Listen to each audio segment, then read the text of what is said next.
All right, ladies and germs, we are live for the Teofimo Lopez Pedro Campas fight. Yeah, I mean, we out here, we live. Let the list populate a little bit. Gonna repost the link. Repost the link. Oh, we already got 13 people in here. I didn't even know that. Just post the link for the people on Twitter. Watching Osley go to work with Tony. Yeah, I mean. All right, post this link right here. This link right here. Hey, where's my stuff? Oh, fuck it. I'll just use that image. I don't really give a shit.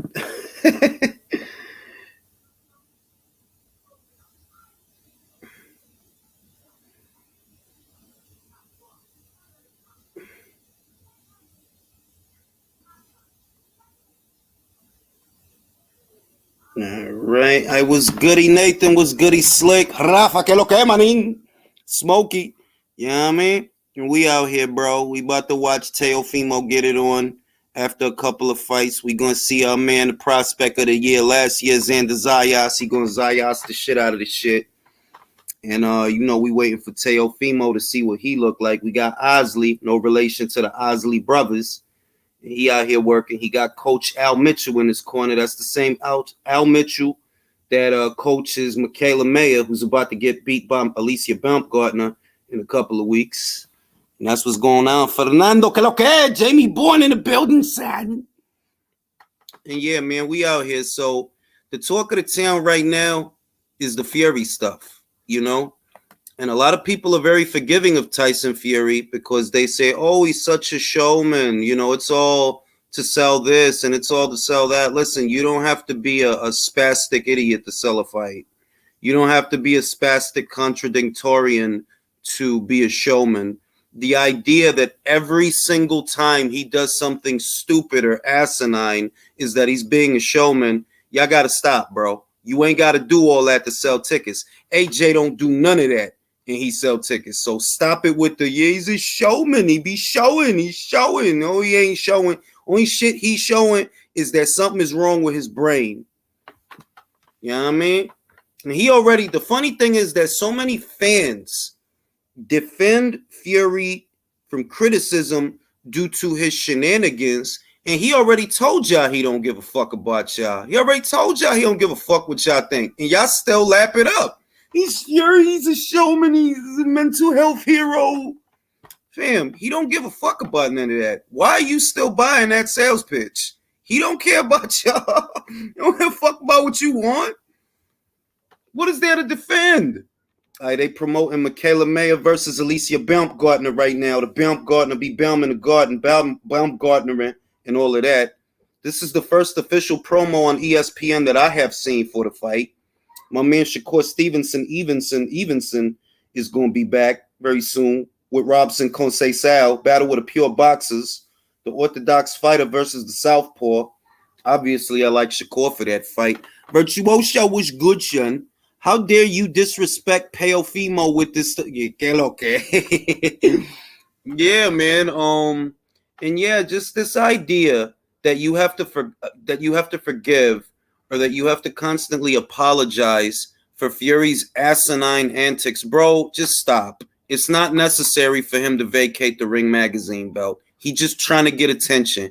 And you don't need to get attention. You don't need to try to steal Anthony Joshua's thunder or anybody's thunder because you're the guy they're waiting for. That is already established. So if you're doing all this dumbass shit in between, it's just because you like doing dumbass shit and saying dumbass shit. He stood in front of a bunch of people and said that he would fight Anthony Joshua for free. Who the fuck believes that shit?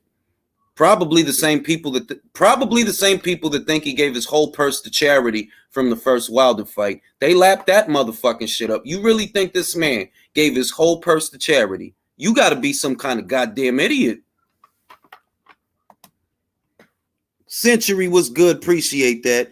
You got to be dumb, yo. You got to be dumb because people lap it up and they feel the need to constantly apologize for the shit that he be doing. He makes shit harder then it need to be. It don't need to be hard. It don't need to be awkward and difficult. It's fam.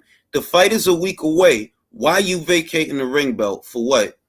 The fight is a week away. What is it all for? Just hang on to your ring belt and hang on to your WBC and wait for the winner. And then you fight the winner. Easy. You ain't got to pretend you fighting Derek Chisora. You ain't got to pretend you fighting Thor Bjornsson. You ain't got to do none of that dumb shit. That shit is stupid. The whole week he been doing dumb shit. I'm going to unretire and fight Chisora. Then I'm going to fight Thor Bjornsson. No, I'm retired. And here's the ring mag. It's like, fam, like, what's your problem?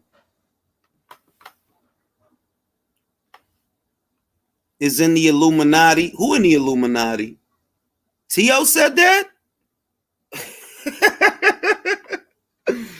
Yeah, yo, look, T.O. bugging, man. But maybe when he gets out there and he sees that people have come out to support him and see him fight, and, maybe he'll start feeling normal again if he can get himself back in the winner's bracket because of the, for the psychology of the fighter. Yeah, that'll probably make him feel a little bit better about the last 12 months, last 18 months or whatever. Why can't the WBC give Fury? Yo, I don't even know, fam. Mauricio is determined to make what are otherwise simple situations difficult. If he announces retirement and he relinquished the Ring Magazine title, what kind of bozo are you to let him hold on to the WBC? For what? What's the point? The shit don't make sense. All that shit like, oh, we gonna give him till the 26th. For what? He already said he retired. You just don't want to strip him. You don't want to ask for the belt back. You don't want to do that. You want him to hang on to it for some reason. It's kind of obvious. And you just holding up the process, fam. If he want to move on, then let him move on and stop acting like that's your fucking buddy. Just take the fucking belt and let it be done. Don't make no goddamn sense. You know what I mean? And I'm going to do a video on it. I want to put my thoughts on that entire matter concisely. Right now, I'm just freestyling and shooting the shit. But I'm definitely going to do a video on that tomorrow after the weekend recap or in the weekend recap. But it's just ridiculous the shit they doing. You keep Wilder at number 1 for a year after he loses. Why? Kind of stupid ass shit is that? Fury still ain't retired. Once the WBC vacated, then he is. You might be right, Michael, because nothing surprises me about a dude that says one thing today and another thing tomorrow. And that's been his MO for the longest time. And like I said, people let him get away with it on the premise, oh, he's such a showman. He's so charismatic. It's not charismatic to contradict yourself every fucking day. That's just stupid. It's just fucking dumb. That's not necessary to sell a fight. That's not necessary for nothing. That man been faking the funk for a very long time, and people lap that shit up. I don't know why, because it's kind of obvious to everybody else that, fam, just because you good, because you could box good, don't mean you ain't full of shit. We can see you full of shit. Anyway, it'll sort itself out, because it's true that a lot of people, even with him vacating the Ring Magazine belt, a lot of people still don't think he retired. I don't even know that I'm convinced he really retired. I don't know that I believe that. He could be saying this shit today and say some completely different shit tomorrow, because that's what the fuck he do. That's what he do. Contradictorian.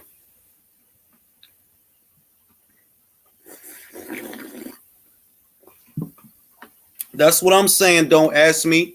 They act like it's charismatic that he belong in the puzzle factory. That man belong in the puzzle factory, fam.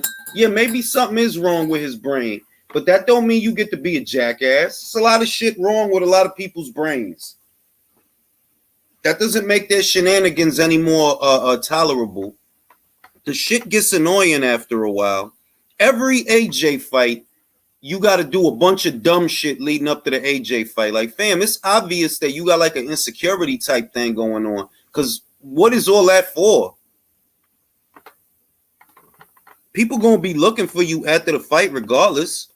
Whether you do all this dumb shit or not, right? After the AJ fight, whatever happens, people still gonna be looking for you. It ain't like they forgot about you. So the fact you doing all this dumb, unnecessary shit is just annoying. Like, fam, chill the fuck out. It's not your fight week. Doing all this dumbass shit. Motherfuckers like, come on, B. I'd sooner believe that ESJ facts. All this dumbass shit, and for what? What is it for? After AJ versus Usyk, they gonna be looking for you anyway, so you don't gotta act like a retard leading up to the goddamn fight. You just doing all that dumbass shit because you like doing dumbass shit, and you like saying dumbass shit. Yeah, let me give up the Ring Magazine belt so I could dominate the headlines. Bro, regardless of what you're doing, everybody and their mama next week is going to watch AJ Usyk. You can't steal a thunder.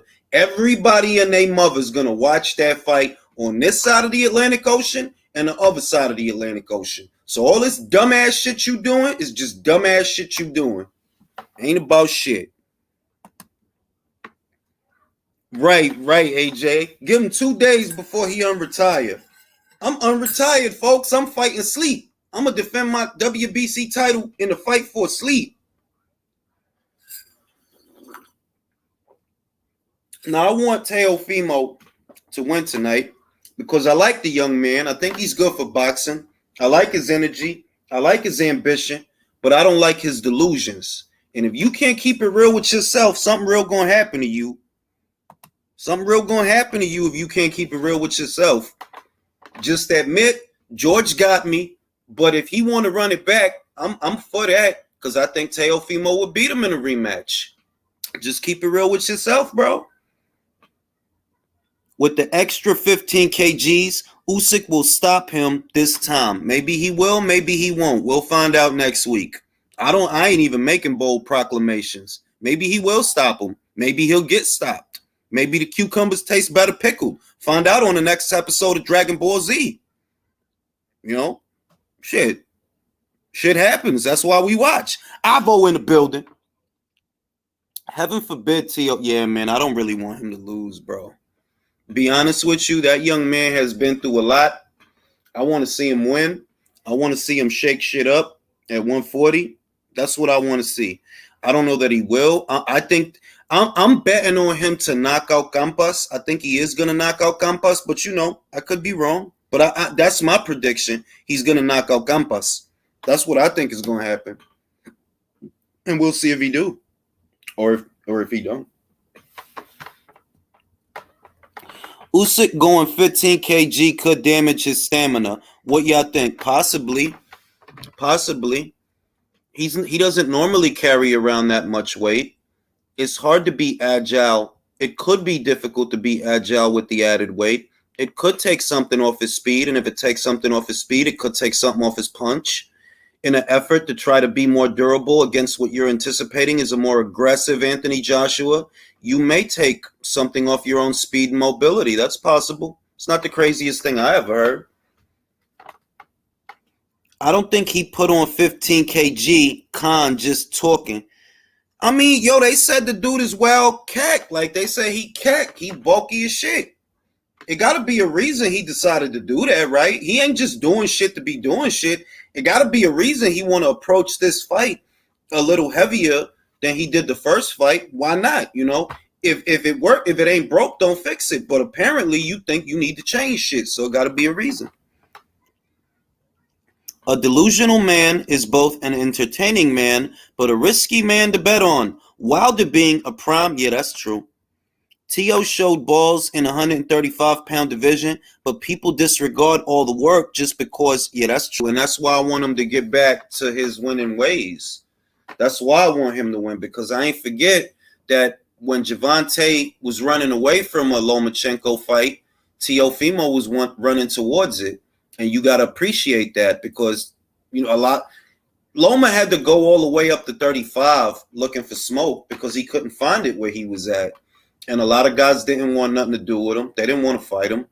And T.O. did. T.O. pursued that fight, and he made good on his word. He said he would beat Lomachenko, and he did. So, you know, just because he lose a fight, we ain't going to throw the whole goddamn fighter away just because he lose a fight. Shit, that's what's wrong with boxing. That's why so many fighters feel like they got to protect they O and don't want to be in good fights because of shit like that. So don't throw the whole fighter away. I want to see Teofimo win tonight. Fuck that. Let's get this money, Tio. Fuck that shit. Nothing against Pedro Campa, but you got to get knocked out tonight, boy. That's what need to happen. I don't know how the added weight helps Usyk. One of the main reasons he beat AJ was the way he did was because of his speed. Will he really have the same speed with extra weight? That's a very good question, and that's what we're going to find out next week, because I don't see why you would want the added weight if agility and mobility are part of the game plan. You don't actually need to change anything about what you did. You need to maneuver around him. Maybe he feels he needs extra weight to be more durable because he's anticipating a more aggressive fighter. But, you know, heavyweight's a heavyweight, man. Whether you add 30 pounds or not, if he lands clean, it's going to hurt regardless. So I don't know. I don't know that putting on 30 pounds is going to make a difference at 25 or whatever it is. He's going to try to bang with Joshua. Yeah, he probably is. Probably is. Shit, man, something crazy going to happen. That's why we watch, yo. That's why we watch. Pedro Campa, 34 wins, 1 loss with 1 draw, 23 knockouts. At some level, the man can punch. At some level. Can he hurt Teofimo? Let's hope not, because I want that kid to win. Let's get this shit, Teofimo. Fuck that shit. Fuck 2021, bro. Fuck that shit. Usyk ain't dumb. He isn't going to add weight for no... Exactly. That's what I mean, that if he made a decision and his team made a decision that they want to approach the rematch heavier, has to be for a reason. It can't just be that he was eating more. You know, he just got it because he was eating more. It's part of the plan. It's all part of the strategy. I mean, Fury could be silk pajamas. Even Tio could be in that convo, just speculating. War Ukraine, Tio a cash cow buying. Yo, he bought his own tickets? Nah, I don't believe that. I don't believe that. Y'all motherfuckers be talking shit. You ain't do that. He bought them tickets? Nah. Come on, B. Maybe he feels AJ was there for the taking and probably not going to let him off the hook this time. Maybe. I mean, shit, he came close to knocking him out. We all seen that shit. He came close. Maybe that's what he thinking. Like, yo, if I put on a little bit of weight, a little bit more on the punch, and I can knock this motherfucker out. Maybe that's what he thinking. He bought 10K tickets. Yo, why he bought $10,000 worth of tickets? I mean, shit, you know, give back, right? Fuck it. You know. So I want to talk about where's the shit? Where's that shit? Did I post a shit for that shit? See, I didn't even post a shit for that shit. Give me a second. I want to post a shit for this fucking shit. Post a graphic for this shit. Because this is going to be part of tonight's conversation. We were talking about it in yesterday's spaces on Twitter. We were talking about this fight, talking about the Eubank versus Ben fight, and just who people like for that fight.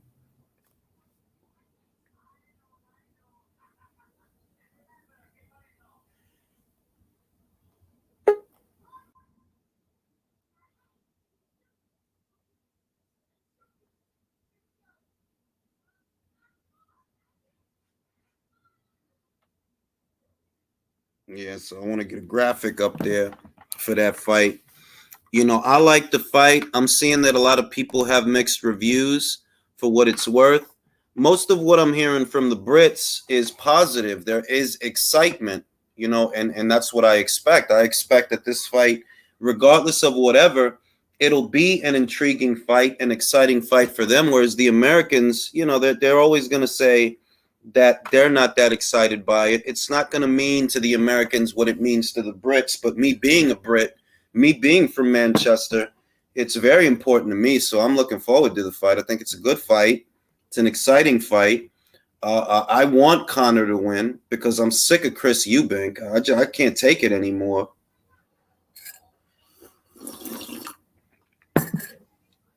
Yeah, the motherfucking shit sold out, man.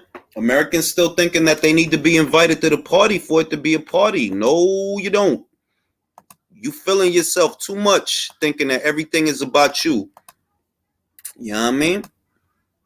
Now I'm gonna post the link, and y'all better let each other talk, man. Stop cutting each other off mid-sentence. So I'm only start allowing like 4 or 5 panelists to max. Sometimes it be too many people trying to talk.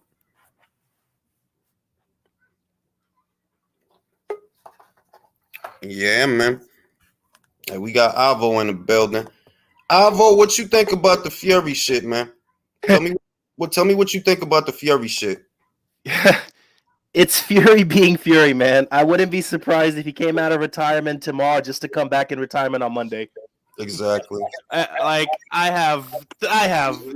have seen so much of his shit since the first Deontay Wilder fight. So much I'm doing this, then I'm gonna backpedal on what I just said, and then I'm gonna go back. He is the most spastic individual I've ever met in my life, and I've never even met him. And so much of it is forgiven behind the guise that he's this charismatic character. When that's not charisma, my guy. You just retarded. That's not fucking charisma.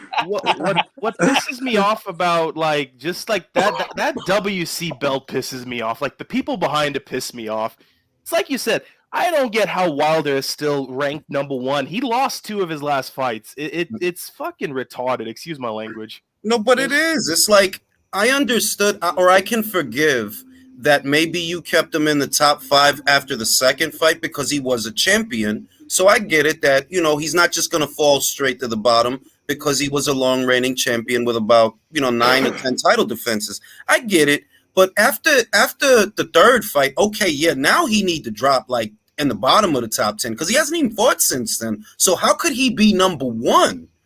That's like saying that he lose to and he don't lose no ground. Like he could lose a fight and don't lose no ground. I'm gonna go to Drew. Drew, what you think about the Fury shit, man? Just tell me what you think about the Fury shit. In a nutshell, Jules, it's what you've been saying for over a year when it comes to anything Fury related. Like he is delusional and you can't believe a word he says. And I could totally see WBC saying, oh, he's going to be the first franchise heavyweight. But let me ask you this, Drew. What did you think when you heard that he relinquished the Ring Magazine belt? Just what was your initial reaction to that? I'm glad that the Ring Magazine even hit him up about it. Like, what are you going to do? Because all the sanctioning body, Morrow said he got a hold of him, said he wanted to do. I believe Dougie or Tom over there at Ring talked to him. He's like, no, I'm going to give it up. I'm going to go. And then he releases his statement that he's retiring. And kudos to Ring for just, we're not going to play with your BS anymore. Boom, bang. Usyk, Joshua for Ring and Lineal. Yeah. But then it's also, Fury, Jules. He can be the franchise at WBC, or he can come back and say, I never relinquished the throne. Nobody ever beat me, all blah, blah, blah. And here we go. Yeah, but you know what I think about that? It's like I heard a lot of people say that I seen people saying that he's, regardless of giving up the ring, you're going to come back and say the same old shit. And I'm like, yeah, but it's going to be harder to qualify because the material is old. The material is old, fam. No, you not Lineal, bro. You fucking retired. Or not even that, Jules. It already is old. That's why he's leaving. He can't come to America. That's a Jules, good point. Listen, Jules. If the Dillian White fight really did 60 million gross revenue, you think he'd be retiring, Jules? No, absolutely not. I think the fight lost money. You want my honest opinion? I don't think he made the money they say he made for that fight. I don't. Absolutely not. I don't. I don't think so. There was no marketing. You're too smart for that, Drew. Like you could see, if he really was. There was no promotion, Drew. There was no promotion because Dillian didn't want to play ball. So, I would say this: if there would have been promotion and there would have been a genuine buildup in the buildup of the fight, then I could believe that this thing did big numbers. But my instinct, my gut tell me just looking at it like, nah, this shit didn't break no million on pay-per-view. No, it didn't. I don't want to jump ahead. I don't want to jump ahead, but are you going to get to the Conor ban and all these guys saying that even with the thing I tagged you in with Jules? Yeah, we're going to talk about that. We're going to talk about that. Let me go to Country. Country, when you heard that he gave up the ring belt, what was your first thought? More bullshit. I agree with your assessment. I think he's doing it for attention. I mean, and there's not much of a loss that he gave it up. I mean, he's still got the WBC title, but it just Fury is just going to be Fury, whether it's drug-induced mental illness, whatever you want to say, bullshit.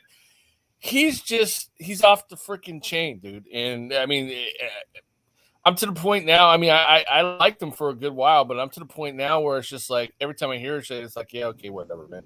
all the dumb shit he does makes me appreciate AJ and Usyk even more, because Usyk, you know, he's about to be part of a huge fight, you know, huge fight, huge money, high stakes shit, right? And he did it without bullshit. You know, he at cruiserweight he did it without bullshit. At heavyweight, he did it without bullshit. Same with Anthony Joshua. You didn't have to wonder about what he wanted or what he was going to do. You didn't have to wonder what his intentions were. With fucking Fury, it's always a fucking puzzle because he's from the fucking puzzle factory, or he belongs at the puzzle factory. Respectfully, Jules, I would disagree with you on that. He's very simple. Jules, I had a question, though, Jules. If you were to take a pie graph, how much of Fury doing this, and so nobody's talking about him not being able to come all to of America? All of it. You know what my theory is? You know what my theory is? All of it. You honestly have no idea what's coming next from him. All right, we got a deckhead in the chat. AJ Duck Wilder. AJ, your boy Wilder, right? Your king admitted that AJ offered him more money to fight him than was on the table to fight Fury. If you don't know that, you live under a rock. And if you do know that and you still telling yourself this dumb shit, pick up the rock and hit yourself on the head with it. You gotta be fucking dumb. You gotta be fucking dumb for Wilder to say that on his own social media, and you still out here saying this stupid ass shit. Wilder lost to the same person twice, and he went into an existential crisis, taking shrooms, going to fuck all nowhere, bro. Your king is more of a jester, man. Yeah, and if you feel that way, jump on the panel and explain yourself. Just about to say that. No, don't jump on it because I don't even want to talk to no dumb motherfuckers tonight. Like, nah, leave me alone, bro. Your king is here. Do you remember that video he made? Your king is here. No vein exploding outside of his head tonight. He wants to take. Yeah, I'm just trying to watch T.O. get back to the get back. I'm gonna go to Jay. Jay, you know, I think that we all feel the same way. But when you heard it that he vacated the ring belt, what was your thoughts on that? Well, shit, I ain't convinced he didn't give up the WBC, now did he?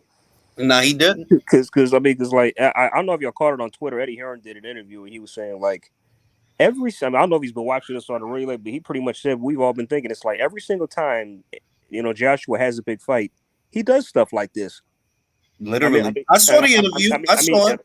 Yeah. I mean, it's like, is he that insecure of AJ? And it's like, I'm thinking it's like, bro, don't you get tired of this?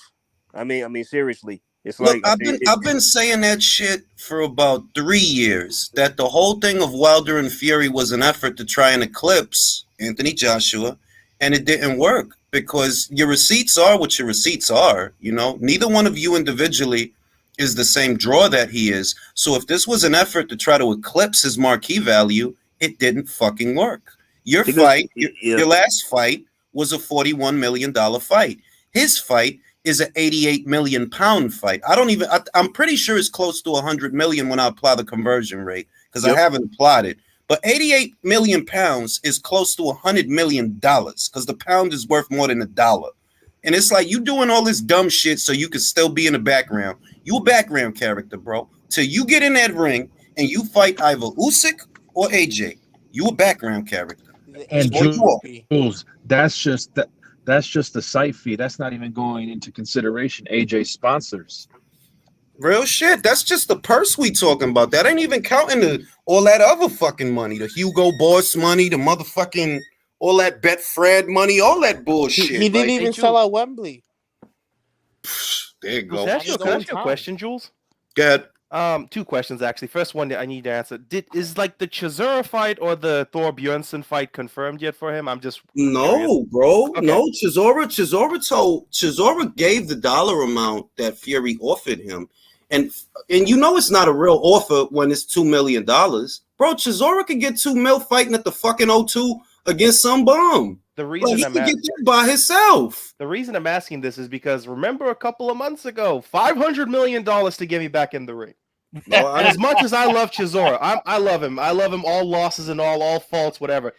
Respectfully, he's not a $500 million fight. Of course not. But Joshua, For an undisputed fight. Of course not. But nobody's going to give Fury over $500 million, man. Where the hell is he going to get that from? Where the hell is he going to get that from? Seriously, that's not even in reality. Like, come on, you know what I mean? Yeah, like who the fuck trying to give him? Like, look, you fought Wilder 3 times, right? And in all 3 of them times, the Saudis ain't give a fuck about that shit. If y'all was really rolling and rocking like that, they would have been offering y'all big money for that shit. Bro, I bet you money the Saudis didn't even know who the fuck Wilder was. Or maybe they didn't give a fuck. It could be that thing. I mean, if you watching AJ, if you know AJ, then you gonna know Wilder and you gonna know Fury because it's all part of the same story. But the real thing is that y'all not global stars, bro. Wilder, you not a draw like that in your own country unless you fight Fury. We saw that when they put you out there with Luis Ortiz. What did you sell?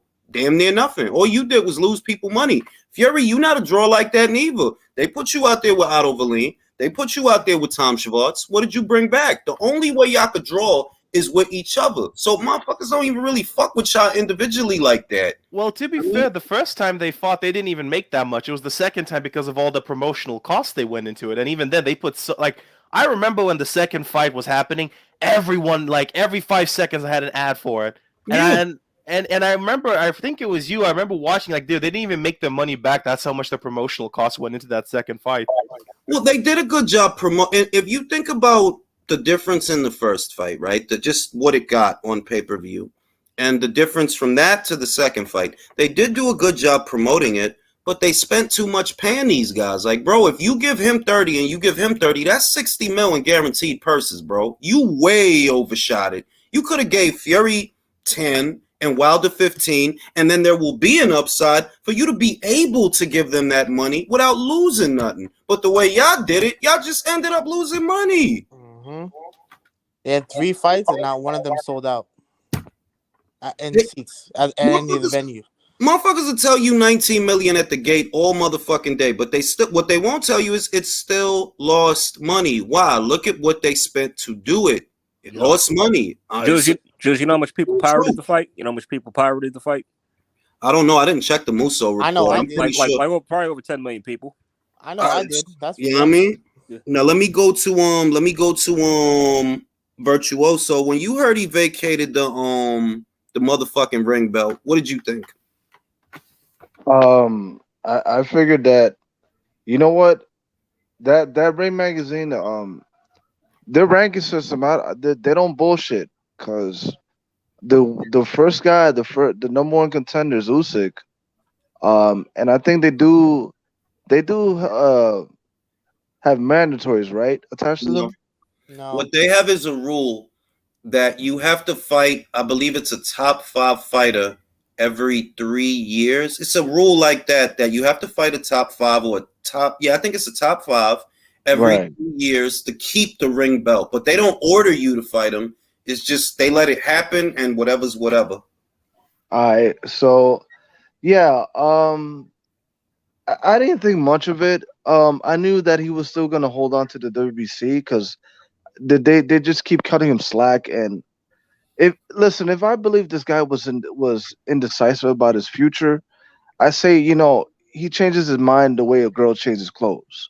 Yeah. And he doesn't know exactly what to do with his life whenever there's no boxing, when he's in between camps. But we all know that he's doing this shit deliberately because he loves to clout chase AJ for some reason. I don't know why, but with the way Lennox Lewis handled retirement, we didn't hear that until months after the Klitschko fight. Like, he just went away. Yeah, but this guy it's in and out, and it's getting fucking annoying.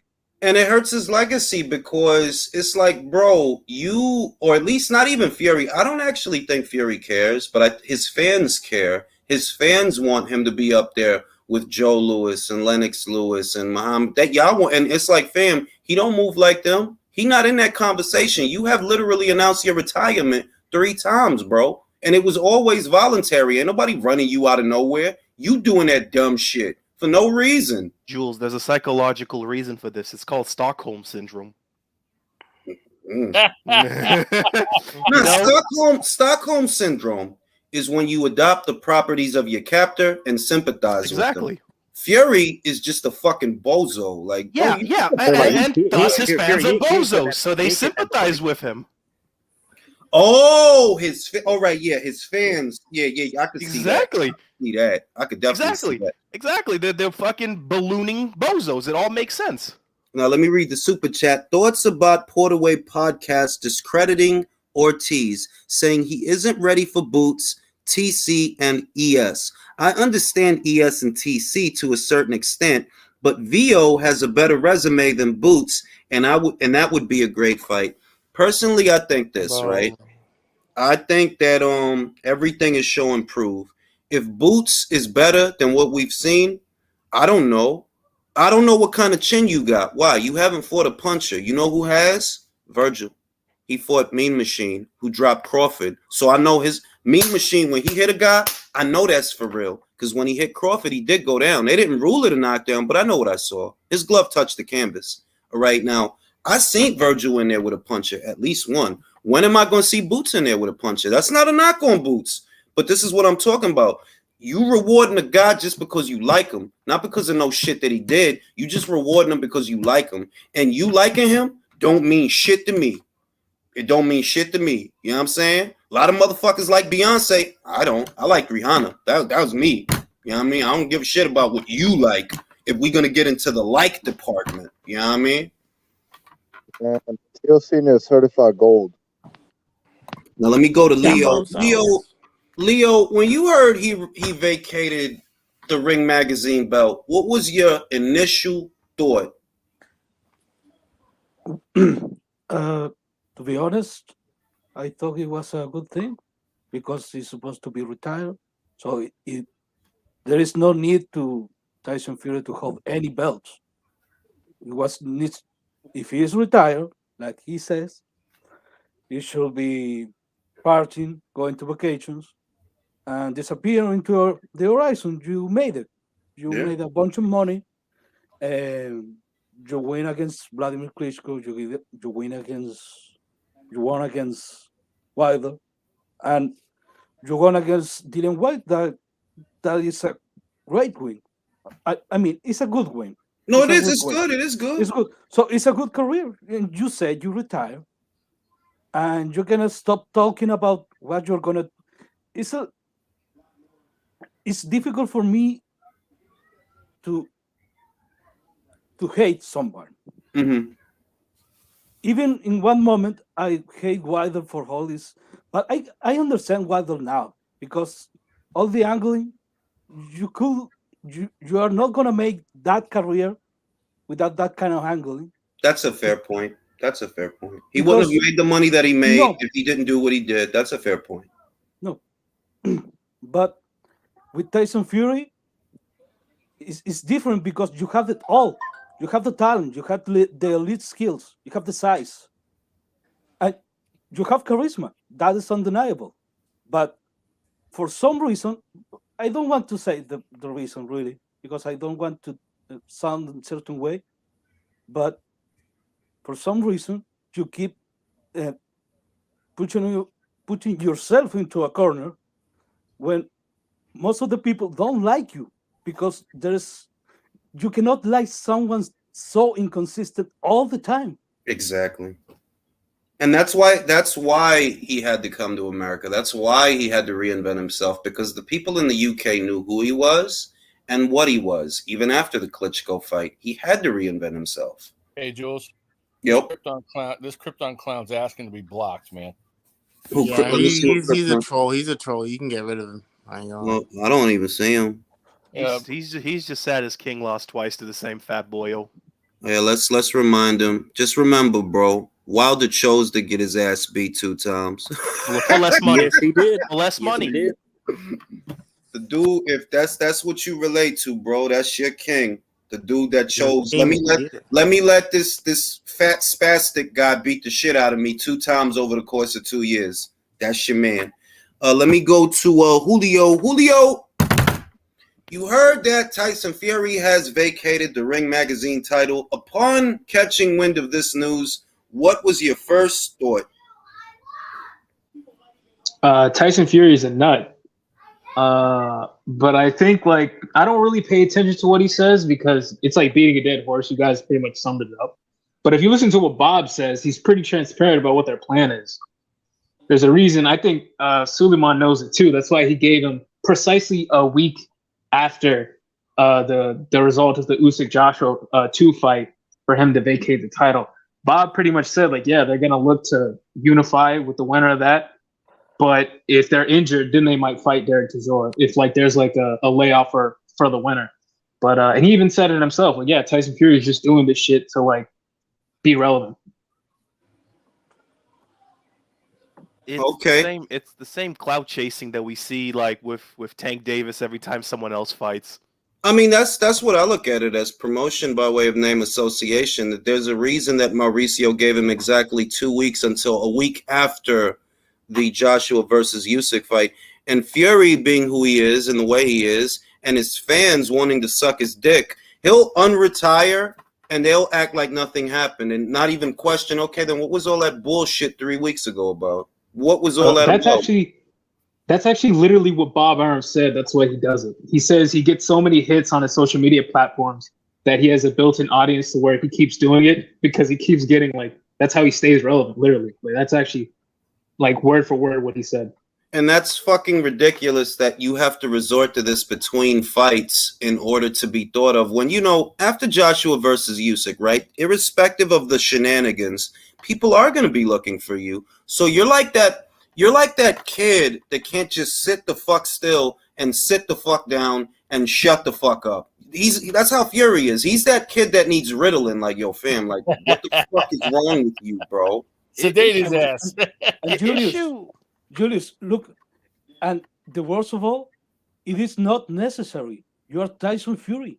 You are the A side to almost every heavyweight boxer, excluding AJ. But you can generate your own thunder. I think AJ could lose this fight and still be the A side. I mean, the main thing is this. If any of the bullshit that Fury likes to peddle to his fans were true, it would not be necessary for you to do all this bullshit in between fights. Just sit on your throne and wait. That's all you have to do. You don't got to make empty promises. You don't have to say anything. The truth. You beat Klitschko. You beat Wilder 2 times on paper decisively, the fuck out of him. You kept your word. But because you're such a bozo and because you have so many character flaws, you make enemies with the stupid shit you do. Because if Fury didn't say anything the last couple of weeks, last couple of months, we wouldn't have anything to criticize. The criticism you get, you literally bring it on yourself. Maybe he's addicted to the attention and he just can't help himself. Maybe he's just a fucking jackass, and being a decent boxer is not a get-out-of-jail-free card for being a jackass. Right. Michael, what'd you think when he, vacates the ring belt, yada, yada, yada? Yo, so, like, my brother actually came in my room and told me he vacated his belt. I was like, all right. So he's actually done. He's actually done boxing. I was surprised. Then I go look it up. He vacated the ring belt. I was like, okay, so he's not actually done. As you said, it's promotion by name association.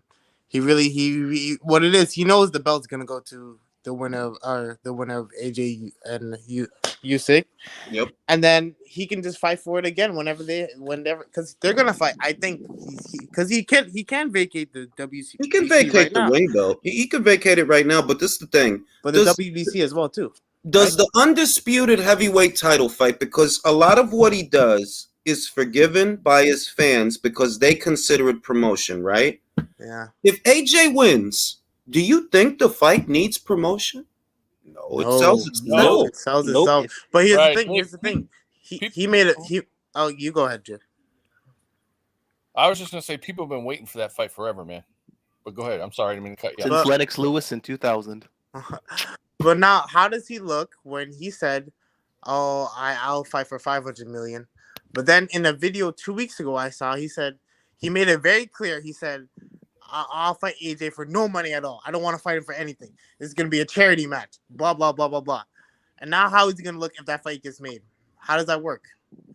Oh, there goes Michaela. Here's the thing. Hold on, wait a minute. I know this is not Michaela Mayer. If you're Michaela Mayer, let me say, if you're Michaela Mayer, which animal Which domesticated animal does she like to mimic in her tweets? The dark who keeps saying, Oh shit, that might be Michaela.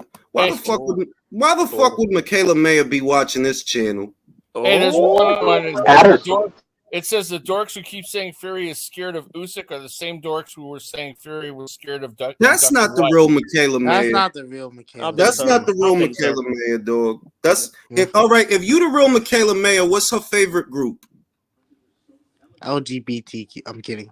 I'm kidding. Be respectful, just in case that's really Michaela. If that's Michaela Mayer, what is Michaela Mayer's favorite pop group?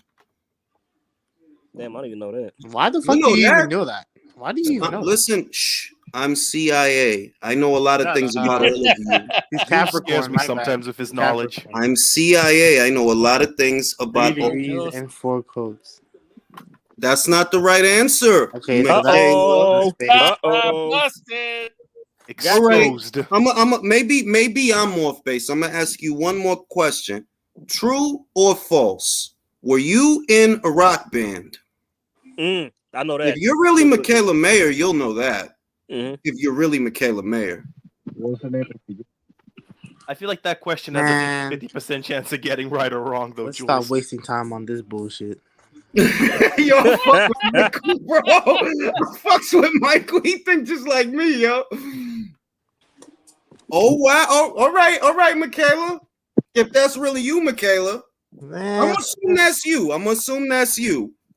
All right. Now let me read this super chat from my man Liam Roskell in Australia. Fury is done with Bob. 5-fight deal is over. Kinahan is Fury guy regardless of what has been said, and the media and Daniel isn't going to deal with Bob. Well, that's the other element of it that I think is curious, that it was a 5-fight deal, and if we count the fights, it should be over. The deal should be up, shouldn't it? He did the Dillian White fight. That's supposed to be the last fight.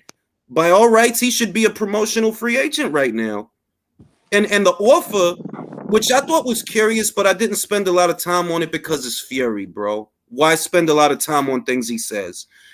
But the offer that was made to Derek, it wasn't made to him by Frank, and it wasn't made to him by Bob. It was Ring Star or Ring Golden Star or some shit. It's like, well, if this is supposed to be for a boxing match, why would they be making the offer? Doesn't make a lot of sense. If you the real Michaela, are y'all gonna do promotion? Are y'all gonna do a gloves are off kind of thing? You and Alicia, where y'all sit down and look each other in the eye and threaten each other with violence, with physical violence? If this the real Michaela, they should.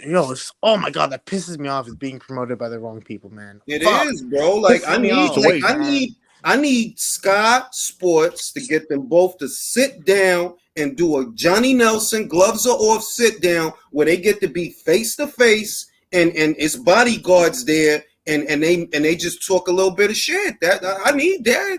I need that. Would you mediate it? Would you fight cards? We should be seeing Would you try to like arrange that?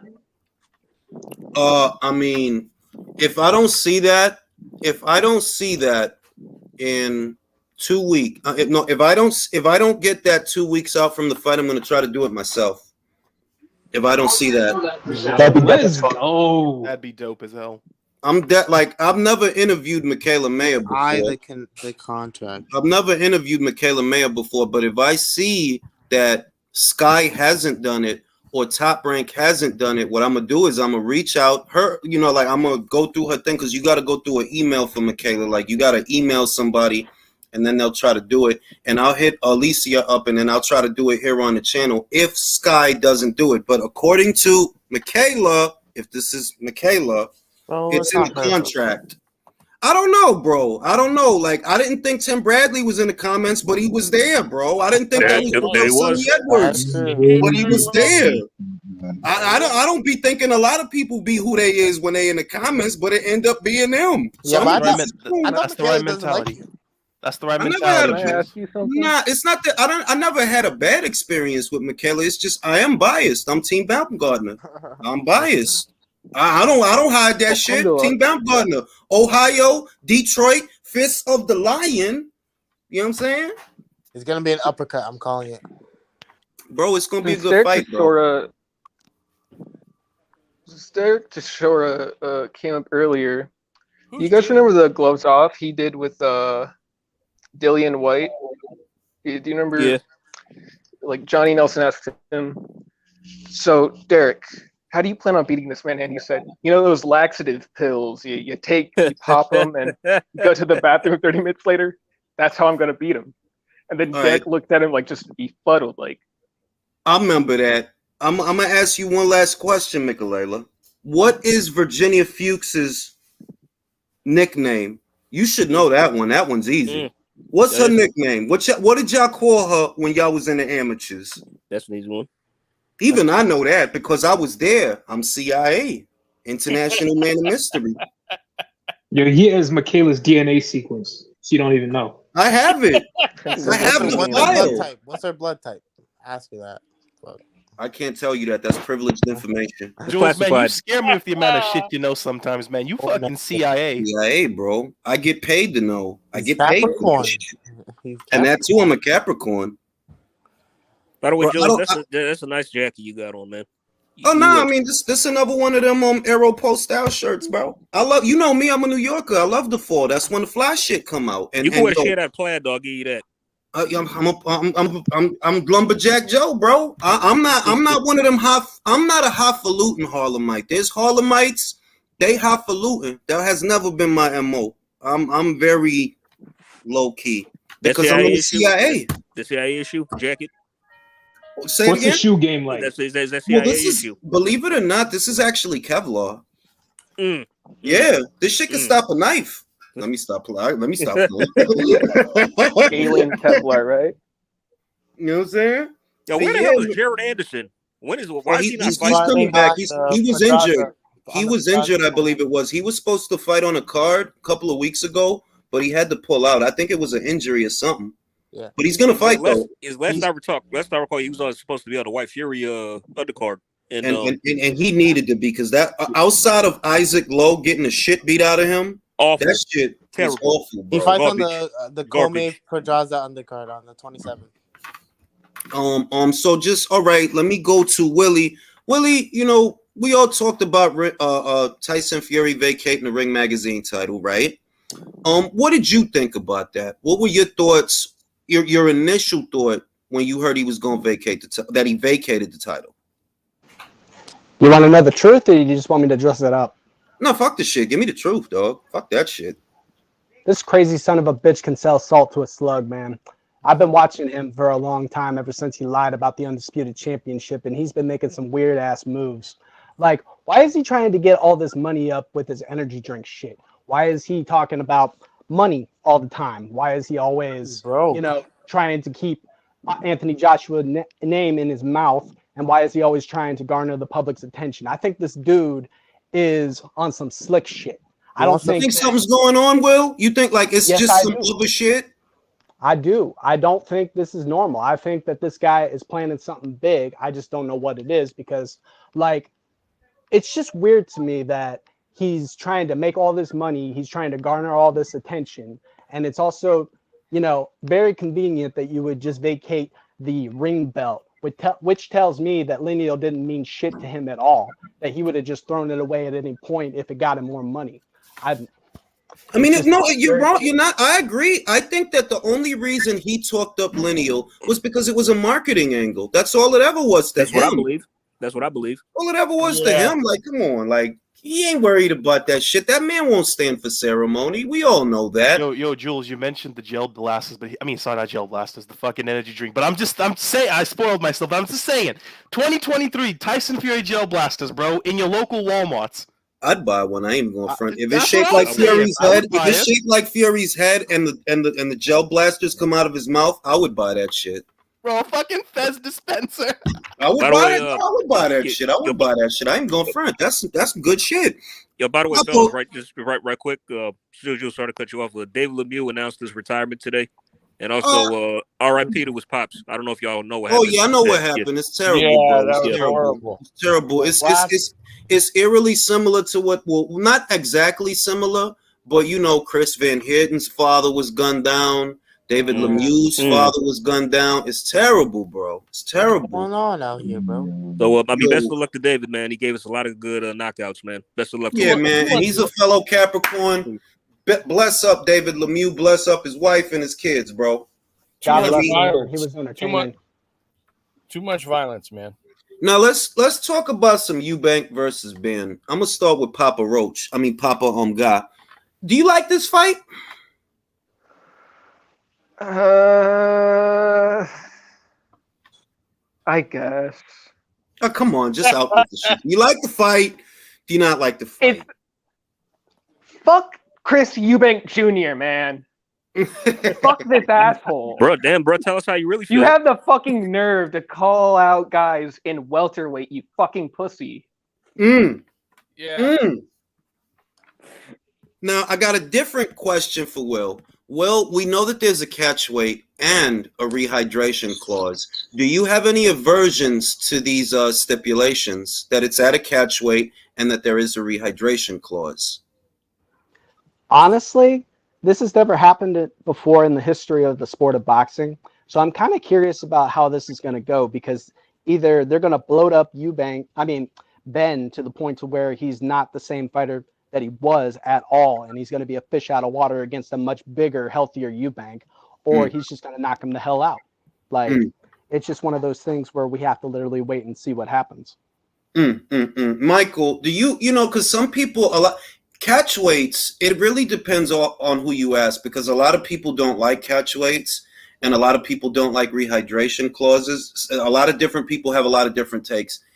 When it comes to this fight, there is a catch weight and a rehydration clause. Does that bother you? That does bother me. That actually really scares me, because I fuck with Connor, but like I really hate Chris as well too. But I don't know. But Chris is not even that good of a boxer, but just the size. Well, I think that's why he wins it. But I hope I'm wrong. That's all I gotta say. Also, that is super bad for Connor to be going up like this. It's not good for his health.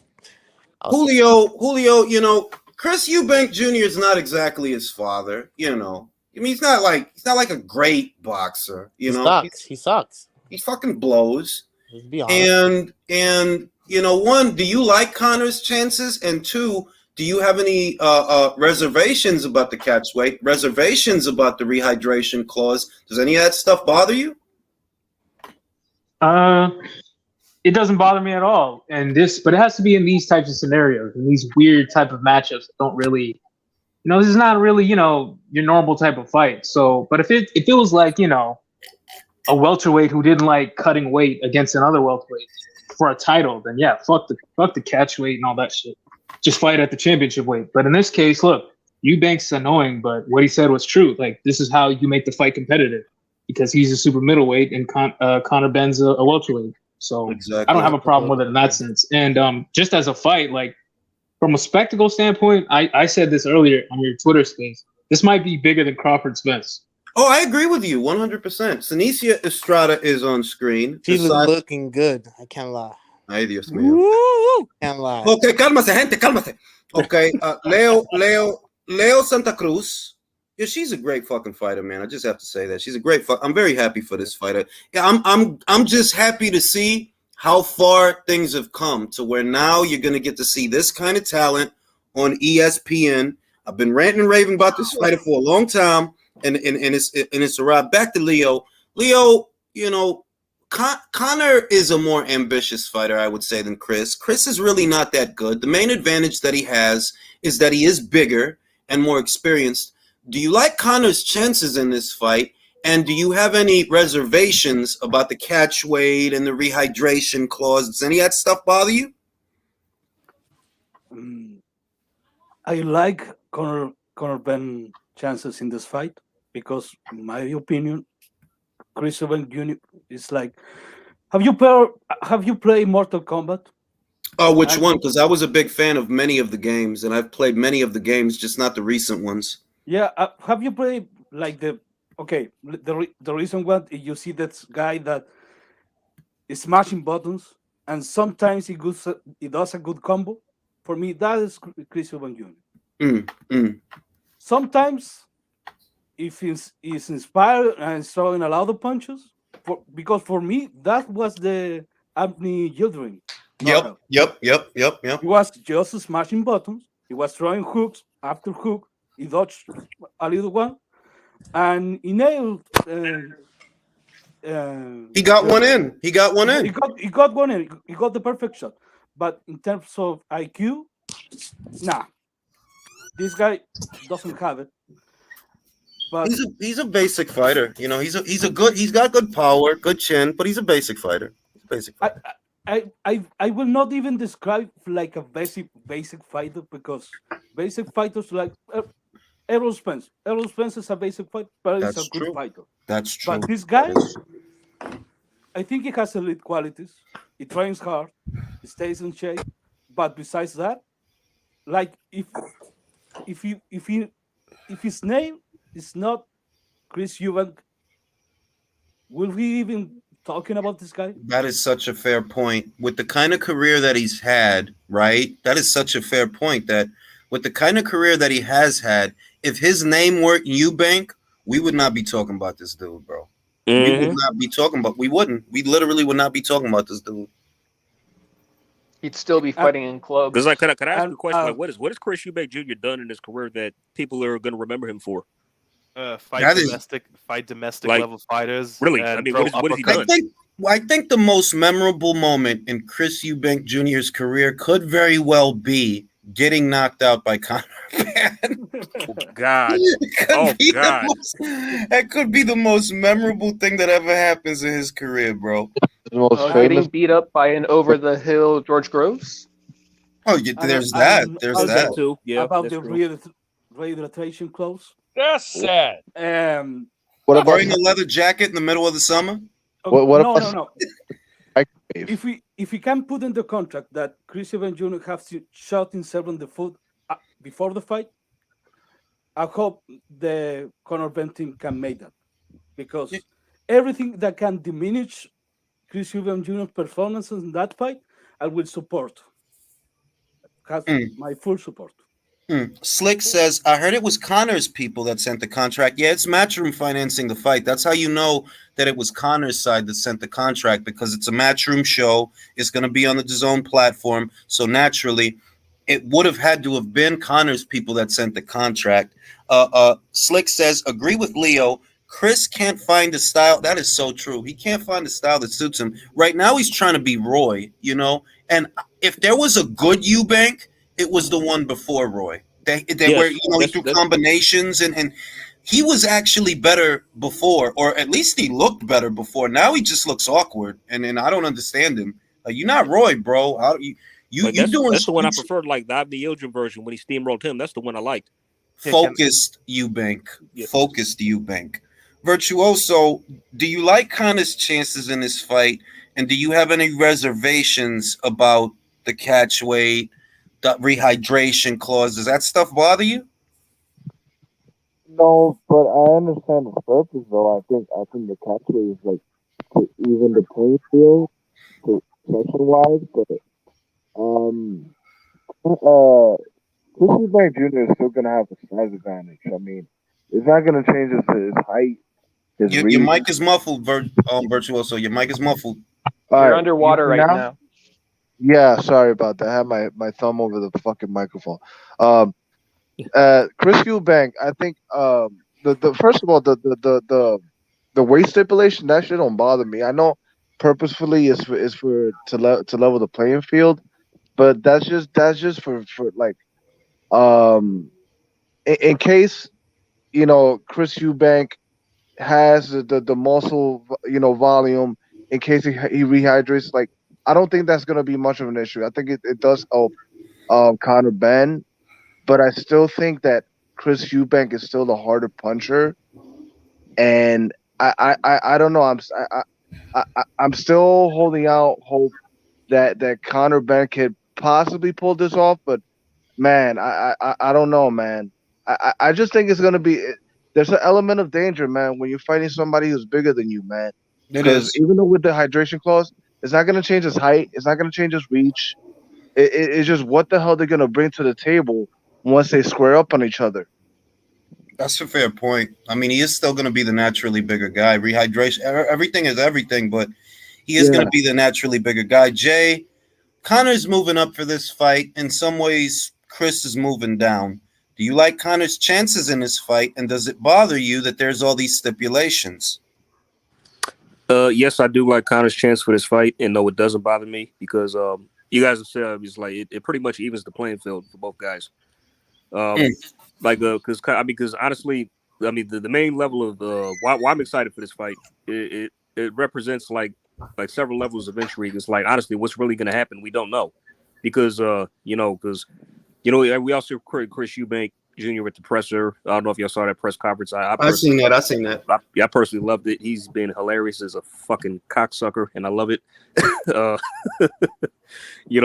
Ben is with the shit. He's acting all serious, and it's just because like he's saying like stuff like because he Chris made a lot of valid points. I mean, he's actually just being honest and telling the truth. He's saying like, it's like, I'm gonna be probably gonna be 60% on the night, but whatever, that's still gonna be enough to beat you. I'm like, oh shit, that's some tough shit.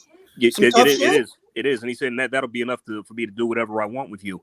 I'm like, oh shit. I'm like, and Chris is like, so just Chris saying that just makes it even more intriguing because like, oh, okay, because let's see if you actually can do that, because he said if I'm at 100%, it'll be a public execution.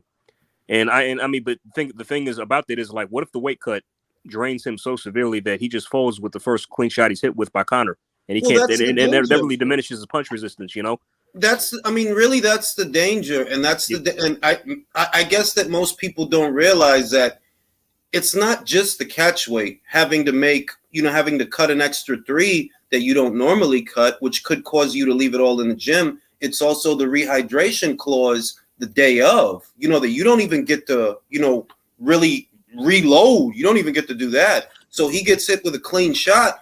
It may feel different. It may be harder, or it may feel harder than usual because, well, you didn't get to, put any water. You only got to put a certain amount of water in your body. Country, what do you think about the fight? Do you like Chris for the fight? You like Conor for the fight? Any aversions to the stipulations, the weight stipulations? I'm pulling for Conor. I don't like the fight 100%. I feel like Eubanks Jr. is being a bit of a, I don't know, weight bully or whatever, because he's bigger. He's a freaking middleweight. The weight stipulation and the rehydration clause might help Conor a little bit, but it's still kind of a jacked up fight because of the difference in weight classes. For me, to me, it would be better if they were more on an even more even keel. Then it would be better, But Eubanks Jr., I think, is just looking for a cheap opportunity, and he took advantage of the nostalgia of their dads, But I mean, come on, if he wins, what did he do? He beat a welterweight, Exactly. Exactly. So it doesn't. He'll make money though. He will make money, but that's a valid point. That for Chris, if he wins the fight, it's not like it's a big win, Right. He said that it's not going to raise his status at all. It's not. I have a question for the panel. If you guys had the money, would you buy that Louis V purse jacket? No, hell no. It's too look, bro. I come on here every weekend wearing plaid. If that don't say I'm low key, I don't know what will. It literally looked like he was wearing. It looked like he was wearing a purse. Bro, it looked like he was. It looked like he was luggage. Like that shit is not even exactly. Yeah, he looked like Cruella DeVille from fucking 101 Dalmatians. I got a thing, in the 90s, one of the big things back then in the 90s was wearing logos like Iceberg and Bowl and Parasuco. And maybe it was cool in the 90s to have a brand splattered across your shit. But now, I don't know. I just feel like they live. I feel like I'm a walking, talking advertisement.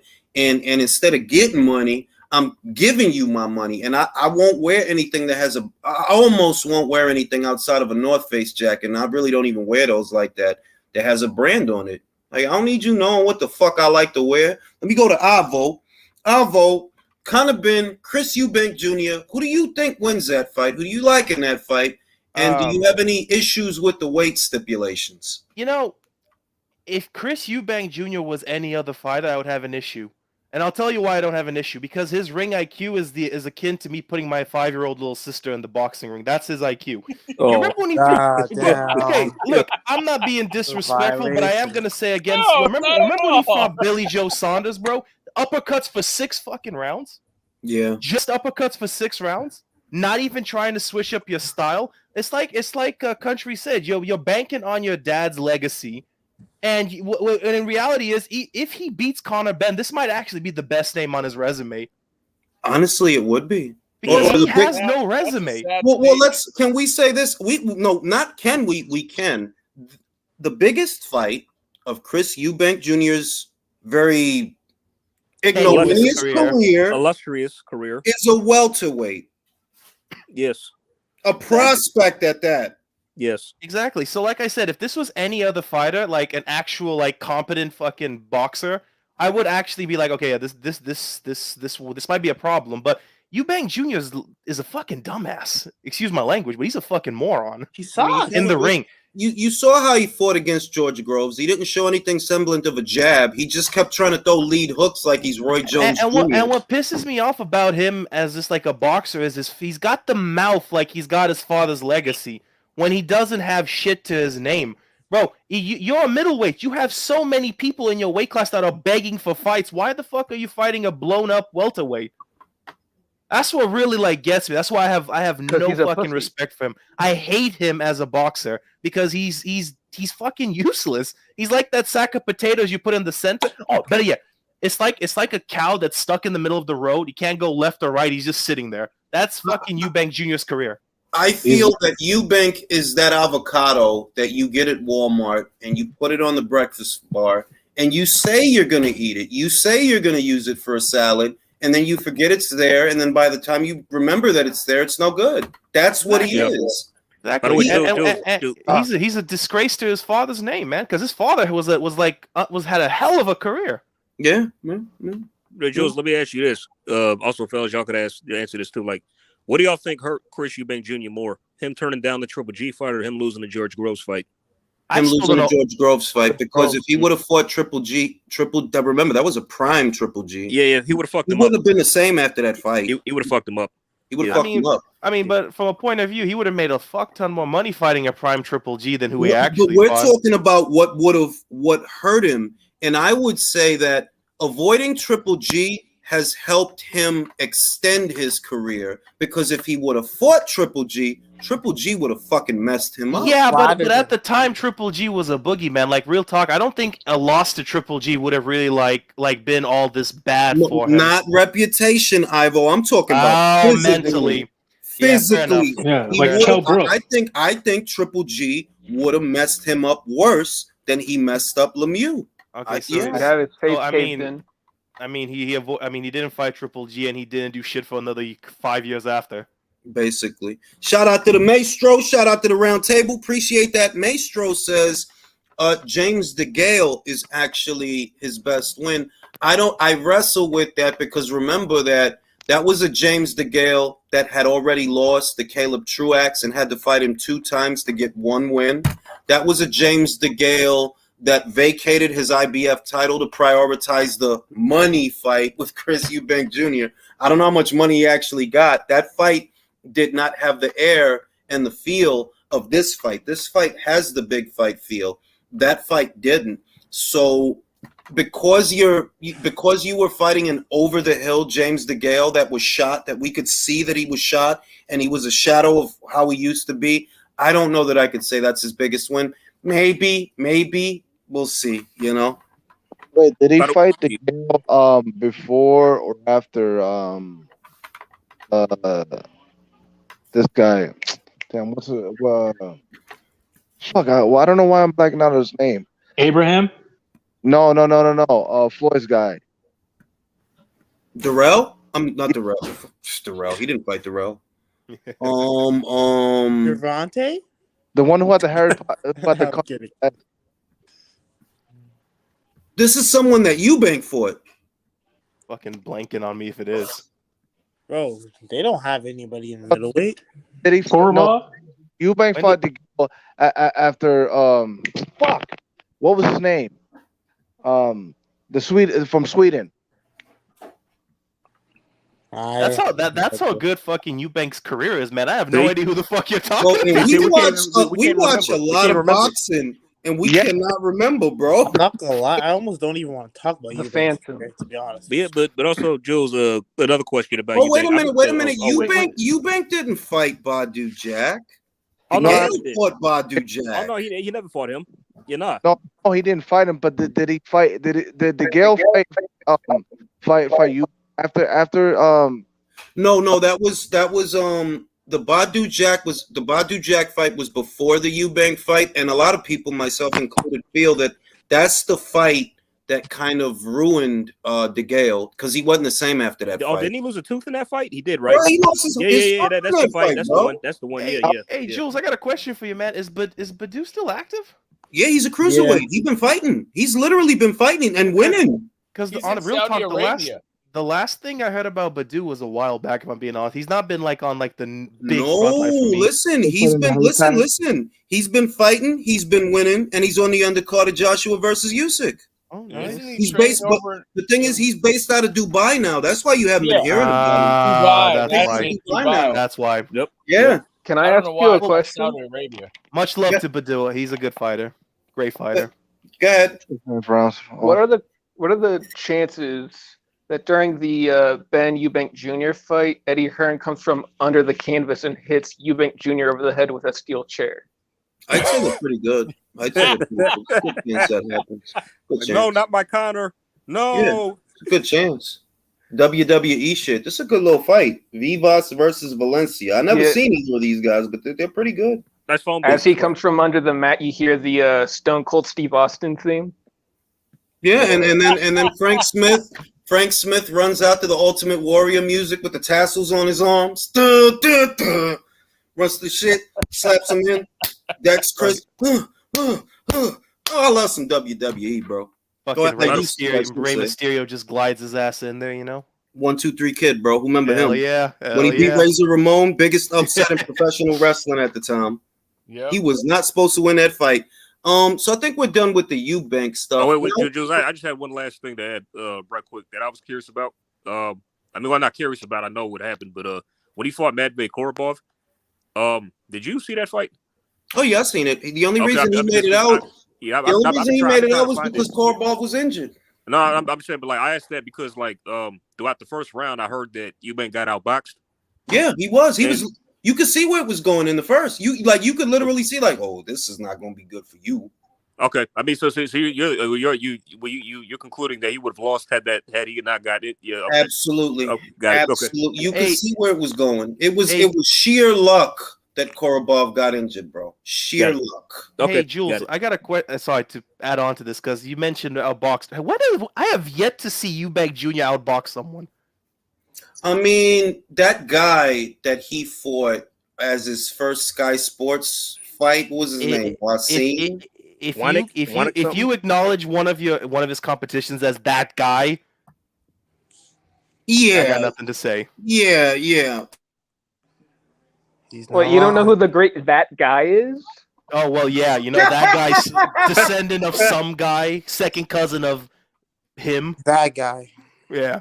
Okay, now let's move on to a different subject. Drew wanted to talk about this, and I think it's a great talking point because I think it highlights how delusional American fighters are. Jaron Boots Ennis said, Jaron Boots Ennis is a supremely talented boxer, so what I'm about to say is not an indictment on his abilities as an up-and-comer, but just the grim reality, where Boots is saying that nobody knows Conor Benn. No, reality is nobody knows you. And you're in a bigger country with a bigger audience. And no, nobody knows you. People know Conor Benn. Conor Benn is about to make the kind of money. And in all likelihood, Conor Benn makes way more money than Jaron Boots Ennis. So you're not the one that could say nobody knows him. No, nobody knows you, fam. Right. Nobody knows you. When I just heard that, I kind of do hope that Conor Benn destroys Chris Eubank Jr. just to see what the fuck they're gonna say. Well, it's American xenophobia, bro. It's like, how could you think? And you know, I'm not even gonna ask how because I know how. It's just plain old ignorance. You're the one nobody knows, bro. You're the one trying to get in. Like, he's already making the kind of money you wish you were making. And I'm not saying that to knock him, but you have to address the problem that because so many of these American fighters think that all the money is here, and unless you're known in America, you're not. You need to snap the fuck out of it, bro. This is not the 80s and the 90s. That kid getting the kind of money you wish you were making. Because I know Showtime ain't giving you M's. Fuck out of here. Ain't giving you M's. Yeah. Getting M's? What fight between two Americans is as big as Eubank Jr. versus Dunn? I'm sure he worked a lot hard, plenty hard to get to where he is, but you're enjoying the success because of the way you're being matched up, man. Showtime is holding him back. I agree with that. Showtime is not doing enough to match him properly. I don't think they are matching him properly. More importantly, he's not active enough, and that's going to start to show up if it doesn't change, that you're not active enough. And when you are active, you're fighting in fights where you don't even get the chance to learn anything because you get the guy out of there so fast that you're not going to get the chance to learn anything. And he has a higher ceiling than Edgar Berlanga. I think we all agree on that, but it all catches up if the matchmaking ain't right. It's going to catch up. Where could he go? I mean, look, to me, sensible fights that make sense for a fighter that is in Jaron Boots Ennis' position. If you can't get Spence and you can't get Crawford and you can't get Thurman or Danny or these kinds of guys, then you need to take out the competition because that's what Virgil's doing. Take out the competition. Take out Eimantas Stanionis. Take out Radzav Butaev. Take them out. Because if they're not there, that's you stand out. You still like, oh, who's this guy? This guy's beating the shit out of everything. In other words, if we got a Castillo Clayton style knockout two more times a year, like let's say he has 3 fights, maybe even 4. I don't see why not, because that Castillo Clayton fight didn't last long. So by all rights, you should be getting back out there. And by all rights, you should be fighting 3 to 4 times a year, not just like 2 or 3. No, you should be fighting 4 times a year because you don't have a high profile. You're not in high profile fights. Your fights seem to end very quickly. So yeah, they should be able to get you 4 fights a year, if that. If anything. Can you do that on Showtime? Can you do that? Does he have that much Can you competition fight on 4 Showtime? times a year on Showtime? Can I just? If Do they have the money to put fights up like that? Let me answer Leo's question. If you weren't wasting money on Adrian Broner and Omar Figueroa, right? If you weren't wasting money on Danny Garcia, yeah, you could finance a fight for a fighter that has a future because they don't. But I mean, shit. Virgil Ortiz has been screwed over by almost every rank standing, and he's just been fucked over a lot. And he's still fighting out like a fuck ton. So, think about it. You got a fight next week, Adrian Broner versus Omar Figueroa, and I want everybody to just respond as one. Who cares about that fight? Nobody. Crickets. What fight? But, I had an aneurysm from you saying that was a fight. Sorry. Right? Now realize, all fuckery and jokes aside, that fight costs money. You know, it costs money to pay Broner. It costs money to pay Figueroa. It costs money to pay the production team. You're literally spending money to put on a fight between 2 very uninspired fighters, 2 very uninspiring guys, at least one, because Broner's just out there for a check. He's not out there to do anything. You know, he's just out there for a check. And you're spending money on that when you can reallocate those resources to, okay, let's see if we can't get Jaron Ennis out there 4 times this year. Because his last fight, he knocked the guy out in 2 rounds. Bro, so let's get him back out there. Broner isn't even an over-the-hill fighter, bro. He's fucking underneath the hill. Bro, he's 30. He's only 33, bro. Yeah, well, that just says a lot about his career. Doesn't it, though? It's a hard 33. And, you know, I remember when he was young, bro. Are you Dude, I thought he was going to be great. I remember, man.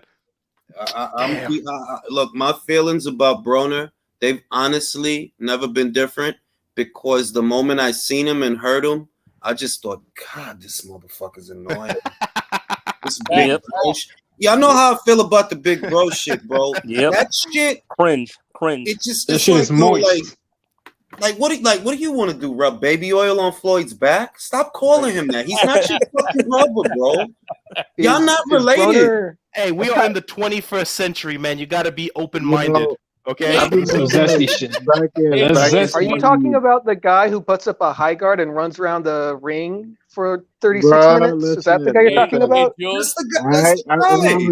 I quick, the way him and Tank were acting in those photos, man, he may want to rub oil on Floyd's back. Bro, in all seriousness, when you think about the adulation and admiration from Adrian Broner to Floyd Mayweather, it's just some dick riding ass shit. Like, yeah, Floyd made money. So what? You want to suck his dick?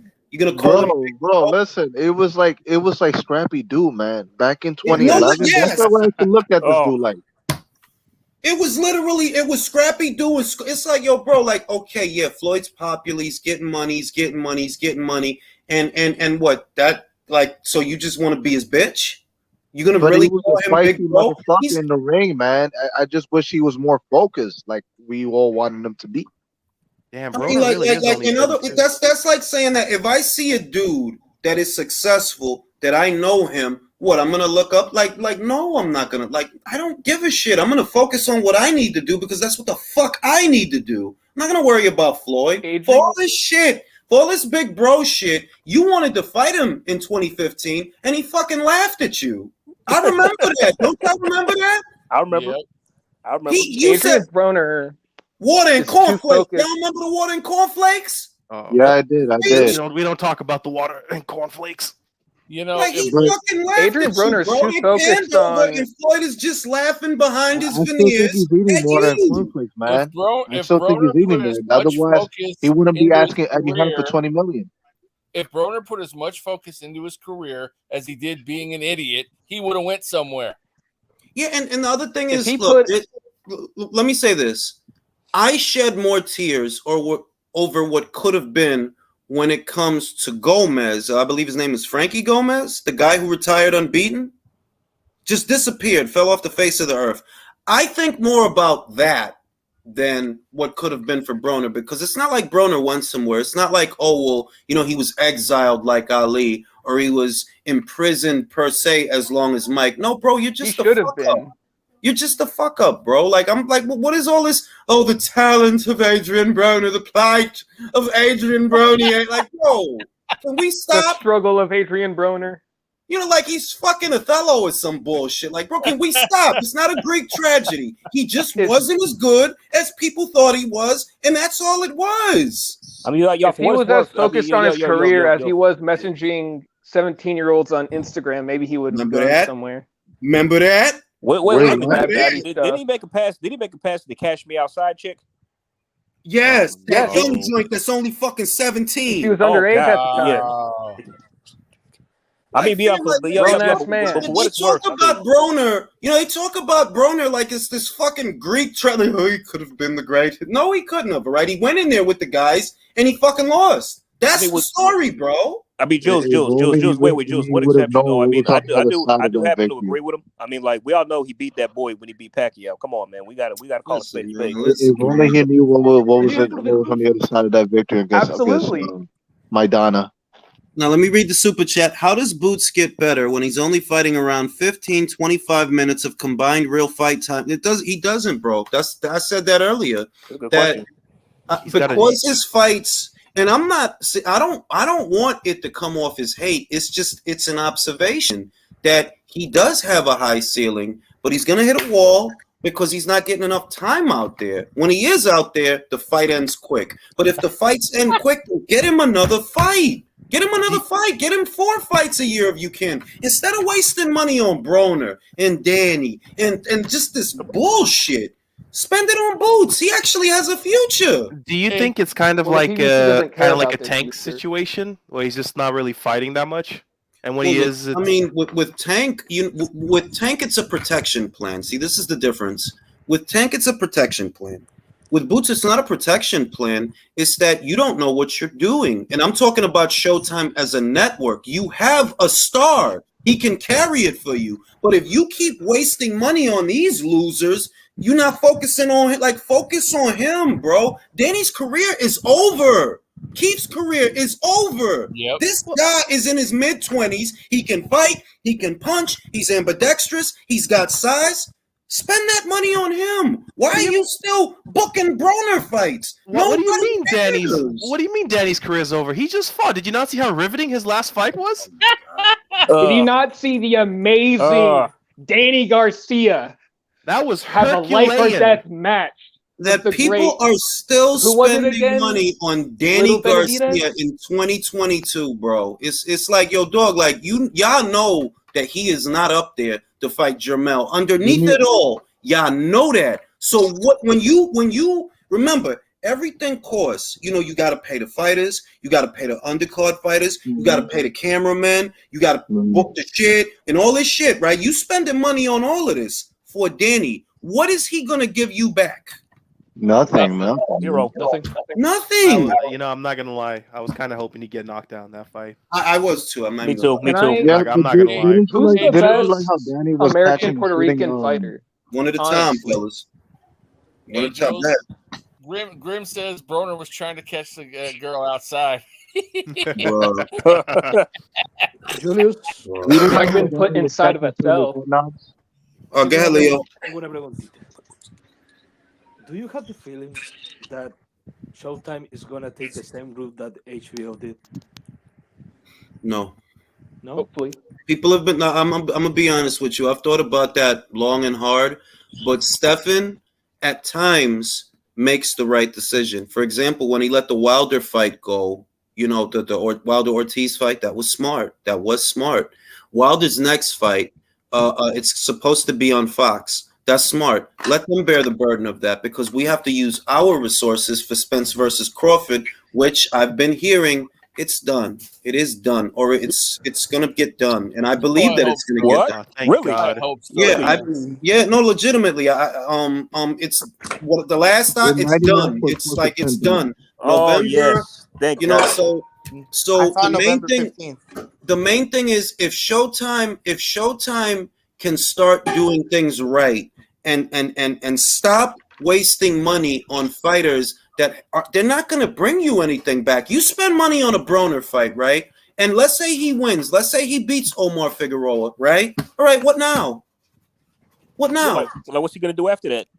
Whoa! You made a bold assumption. You think he's gonna win? No, I'm just saying that even if he does, right? Best case scenario for Broner, he wins. Now what? He beat fucking Giovanni Santiago. Nobody gave a shit. You think they're gonna give a shit that he beats Omar Figueroa? No. The I'm great not gonna lie, Giovanni I thought Santiago. I thought he retired. I'm not gonna lie. I thought Broner retired in 2020. I wished he retired. I mean, but Jules, Drew, but shows parent reducing budget, Jules. Well, that depends, Drew, because if the pay-per-view, and I said this, if Crawford versus Spence does well, that gives them the argument next year to maybe get an even better budget. Maybe, you know? We got to see how that fight does. Now, if that fight is a financial flop, let's hope it's not because I don't want it to be. But if it's a flop, then okay, you're in deep shit because that's the only major fight you will have put on this year. And if that one fight flops, bro, I mean, but Jules, it's like about Boots. It's like we're talking about how we need to keep him active, right? I mean, the smart thing to do would be to put him stick him on the undercard or make him a co-main for Spence versus Crawford. Nah, let me address King KO. King KO, he has a lot of that 29, right? Is packed in. You see what I mean? It's packed in. Like there were years where he was fighting a lot, but for some reason now he's not fighting very often. So no, it's not, oh, he got 29 and they protecting him. Who they protecting him from, bro? You think he need to be protected from Thurman? You think he need to be protected from Danny Garcia? You think Avanesian would beat him? Do you think Stanionis would beat him? Because if what you're saying is that he's the one that's being protected, who you picking to beat him then? Hey, Jules, do you think it's just an issue of maybe they don't want to invest in him? No, I think it's an issue of you're trying to accommodate more fight. You don't want to make the decisions that Top Rank makes on a regular basis. You are trying to accommodate too many fighters, and only a few of them have a future. Danny is not one of them. Broner is not one of them. Omar Figueroa is not one of them. You're wasting money on programming that no one cares about. If it's me, I'm gonna say it until they listen. I sit Thurman down, yo, bro. This is what's gonna happen, bro. You're gonna fight Boots, or you don't fight on this network. Simple. All right. I mean, it'd be a good fight, Broner versus Boots, man. At least it'd be a good name for Boots. Not even. Did I say Broner? I meant Thurman, because I wouldn't spend a dime on Adrian Broner's career, whatever it is. Remaining of his hairline off. Yeah, that's what they need to do. It's like make like Thurman. If you don't fight Jaron Ennis, go. Bye. Bozy Ennis said it might be Cody Crowley or Keith Thurman. So there's hope. Bro, Cody fucking Crowley, bro. There you go. Thurman versus. You don't Boots like a fight fight with the great Cody Crowley? Look, I'm trying to hide my excitement. I love that fight, bro. It's the greatest fight. Cody Plant. Not hear that's Leonard Hearns too. Oh, the look at your face, Jules. That's classic. bro. When they asked Keith Thurman about Jaron Boots Ennis, you know what Keith said? I never heard of him. Oops. When they asked Danny Garcia about fighting Boots, no, he's from my city. We're like, bro, suck a dick, bro. Nobody believes that shit. Which excuse do you think is worse? Just say you don't want to fight. I think Danny's excuse might have been worse, honestly. Yeah, like I'm wondering, like, if you think that he easy work, who would you pick to beat him, King KO? Who would you pick to beat Boots, bro? Who? But Devontae Tank Davis. Y'all know. It's not that I'm high on him. I know what he is. He's a talented young fighter, but I don't think they're bringing him up right. And it's not on him. I think if you offered him a Thurman fight, he would take it. If you offered him a Danny Garcia fight, he would take it. Any one of them fucking fights. He even said, I'll fight Stanionis if I can't get Thurman. He said that. Yes, he did. Well, Davis might beat Ennis. You know why? The blame is not on him. How can we blame him that Thurman want to act stupid? Thurman rather fight Danny 2 times than fight Boots once. It's not on Boots. Julius? You know, it's funny. Davis it's funny how versus Ennis could be competitive. You know why, Julius? The footwork, the hand speed, the ring IQ, the power. Julius, I have the hand speed. Bro, Jules is about to have a fucking aneurysm, dude. I have a question. Devonta Davis footwork. What about it? It doesn't exist. It doesn't exist. They need to have William Shatner recite that. That would be even more. Hey, it takes amazing footwork to beat a one-legged Gamboa. Let me say, oh my God, so you took the fucking words out. Look, I think in boxing, right, there are words that people hear and they don't actually know what they mean. Footwork being one among them. They see a guy move lateral. Oh, feet. His feet. They fucking go. He moved. I've never seen anyone do that. All the guy has to do is move his sidle a little bit. The footwork, the angles.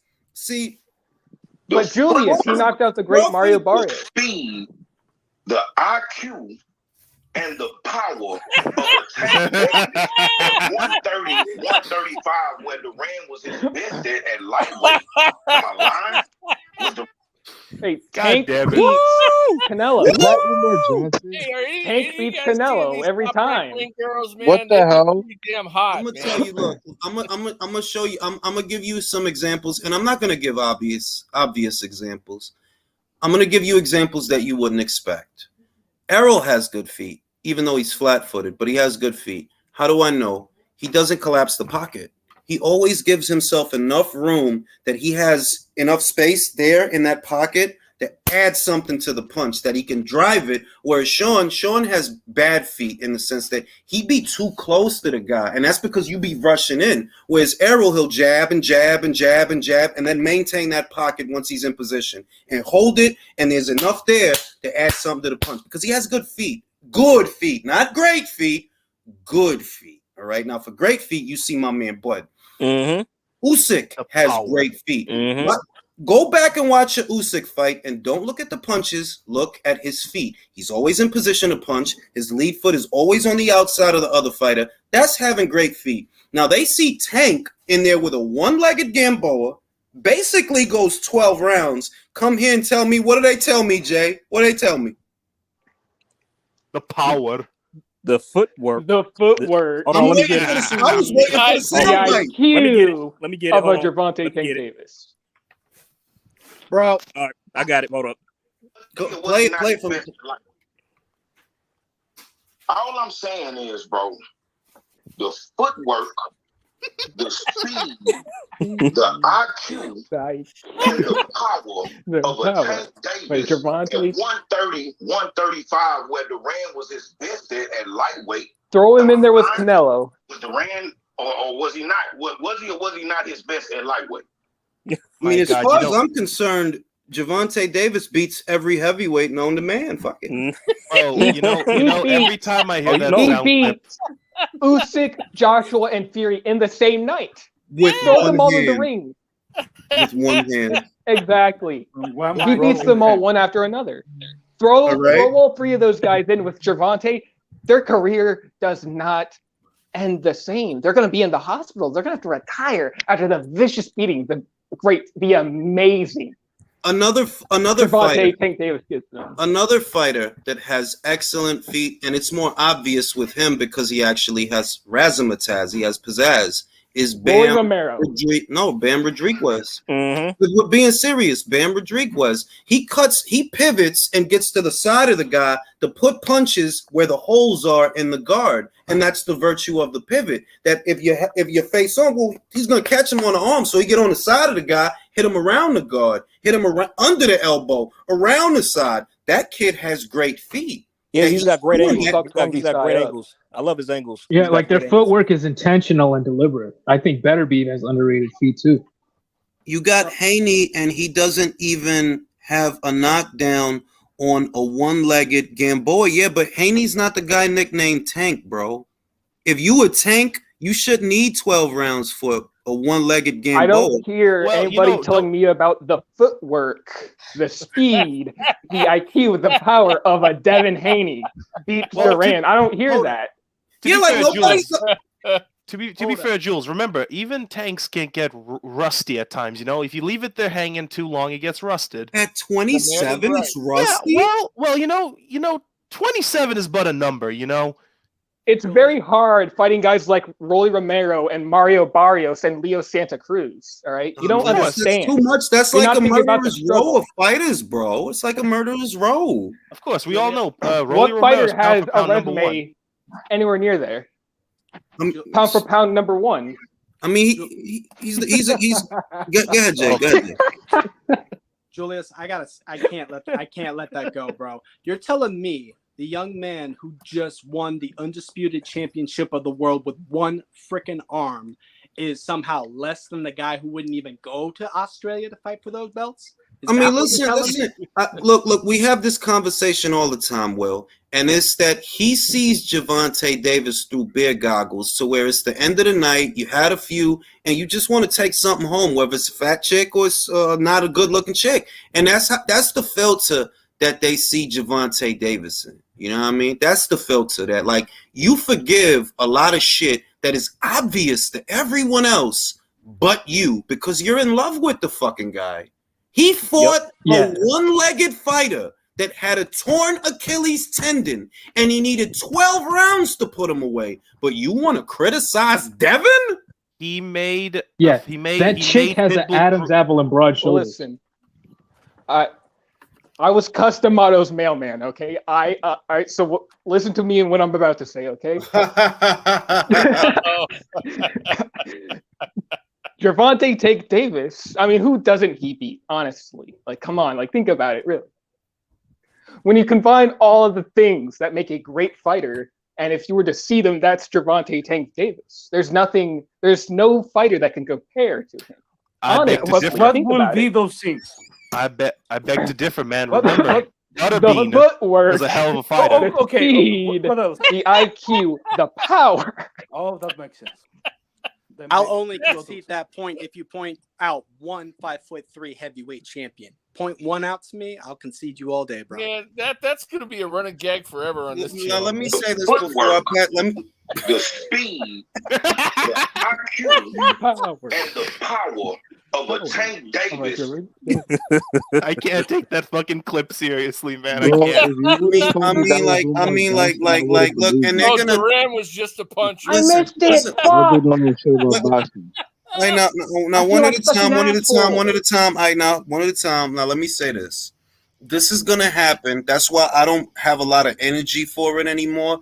Tank is going to end up like Wilder. It's only a matter of time. He's going to get the holy fucking shit beat out of him by somebody he's supposed to be able to beat.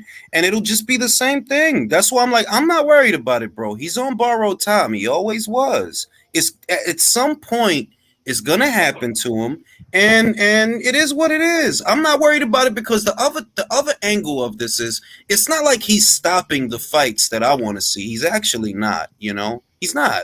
We may get Devin Haney versus Lomachenko or Shakur Stevenson versus Lomachenko. We may get Teofimo Lopez versus Devin Haney. We might get that. You're not stopping nothing. So I don't even care about his career, bro. Like, I mean, what you're not thinking about is that because he beat Mario Barrios, he doesn't need to fight Loma or Devin. Would we get Tank Davis versus Gary Antoine Russell? I don't think so. You couldn't remember Virtuoso. Just think about it. You couldn't get Tank versus Gary, who was older and smaller and actually had a belt. Gary Antoine Russell has even less of a profile than his older brother, so they're not going to bother to make a fight like that. They're just not. What we might see, however, is because Puello is fighting Gutierrez for the WBA at 140. Puello is somebody I'm thinking like, would they put Davis in there with Puello? Yeah, maybe at the Barclays because Puello's Dominican and he's, unbeaten guy. If he beats Gutierrez, maybe that's something they play with. Maybe Puello can get him, but I just know a fighter like that, you can't protect them forever, bro. Like, you can't. It's impossible. By the way, Jules. Well, Heyman and Floyd wrapped that bubble wrap around him themselves, so of course they can. They will cycle through every fighter they have to protect him. They will bring up Kevin Farmer. I mean, Abner Mares is up next. They will have him fight Burchelt at this point. Really, think about it. They would. They're not. No, they have the Burchelt, shame to do it. I mean, if they did, right? Let's just say, okay, they decide now is the right time to put Burchelt in there with Gervonta Davis, right? All right, you're just making Shakur's resume look better. Why? Burchelt just got the holy shit beat out of him by Nicotila, and who outboxed Nicotila easy? Shakur Stevenson. Yep. So if you're fighting the sloppy seconds of his sloppy seconds, you in effect are less than him. Well, but he's fought the sloppy seconds of guys from featherweight. One of the things that was telling was when they asked him if he would rematch Isaac Cruz. He said hell no. Yeah, he instantly said hell no. That was like telling right there. Because a little bit of resistance. I mean, for real, if Tank is such a tank, like that's not the only person who was a tank in the Isaac Cruz fight was Isaac Cruz. Yeah, I never seen a tank move backwards that much. Let me read the super chats because of a pit bull. I think they're not feeding these guys the boots because they need opponents for Spence. Well, yeah, there's that, but there's also that they don't want to fight boots. That's the other angle of it. Like, that's the most obvious angle. Do you honestly think Keith Thurman wants to fight boots? No. Do you think Danny? Like, no. I wouldn't pick none of those guys to beat that kid. None of them. 1 Foot says, want to show some support for the channel. Appreciate that, 1 Foot. Hey, Jules, I saw another one. Hey, Go ahead. Jules, I got a question for you. Are you going to talk about the IBF issuing that fight to Taylor? We can gloss over it. Well, I wasn't sure if you were going to make a video. That's why I was. No, asking. I did. I made it already. It's already done. It's already uploaded. I already made it. But just to clarify, because there's not much else to add to it. How is it that you have Josh Taylor under all this pressure when he actually satisfied a mandatory in the last 3 years? Spence hasn't satisfied no mandatory in the last 4 years. And y'all have a mandatory in position. Right, and is the IBF becoming like the WBC now? I mean, if so, more like the WBA. Really, that's bad, Nick. So I mean, I think we all could agree something's going on. Something is going on. with the Yeah, I P- mean, with the PBC and the sanction about it. Wasn't the IBF temporarily like the standard of all the other organizations It was. for like Yeah, 2 it was. seconds? For years, it was the gold standard. They ordered fights in a timely fashion. They did, No fuss, right? no muss. But now they're turning into the WBA. By the way, Jules, right quick, tell me if this doesn't sound familiar. You probably remember this. Devin Haney has no jab. Oh yeah, I mean. Because if we saw anything from that George Kambosos fight, it wasn't a jab. I didn't see one jab. Jules knows what I'm talking about. He knows. I mean, I do, but I'm not gonna be like that. I'm not gonna be like that. I got my theories as to and I'm not gonna me be too. like Me that. too. Same I'm not gonna be like that. I'm gonna just say that. Look, back to Gervonta Davis. King, if he's all this shit, bro, you should just be happy with him and stop trying to get me to approve of him. Because I wasn't even talking. Was we talking about Tank? Nope. Who brought him up? I think it was brought up when we were talking about Broner. Yeah, like, because I'm like, yo, how did we segue into Tank? I know, I remember, because we were talking about how Broner was wanting to rub oil on Floyd's back, and then they were doing such shit with Tank. That's how it started. Yeah. Because I'm like, man, like Tank is the last. The IQ. God damn it! He was like the last. Like he's literally the last fighter on my mind. Like even Wilder's. What remains of Wilder's career for me is more interesting than Javon. Like, bro, I'm not interested in nothing that kid is doing, bro. What you guys is saying is we were talking about some gay ass shit, and Tank Davis came up. Well, because because he's making out with Adrian Broner all the time.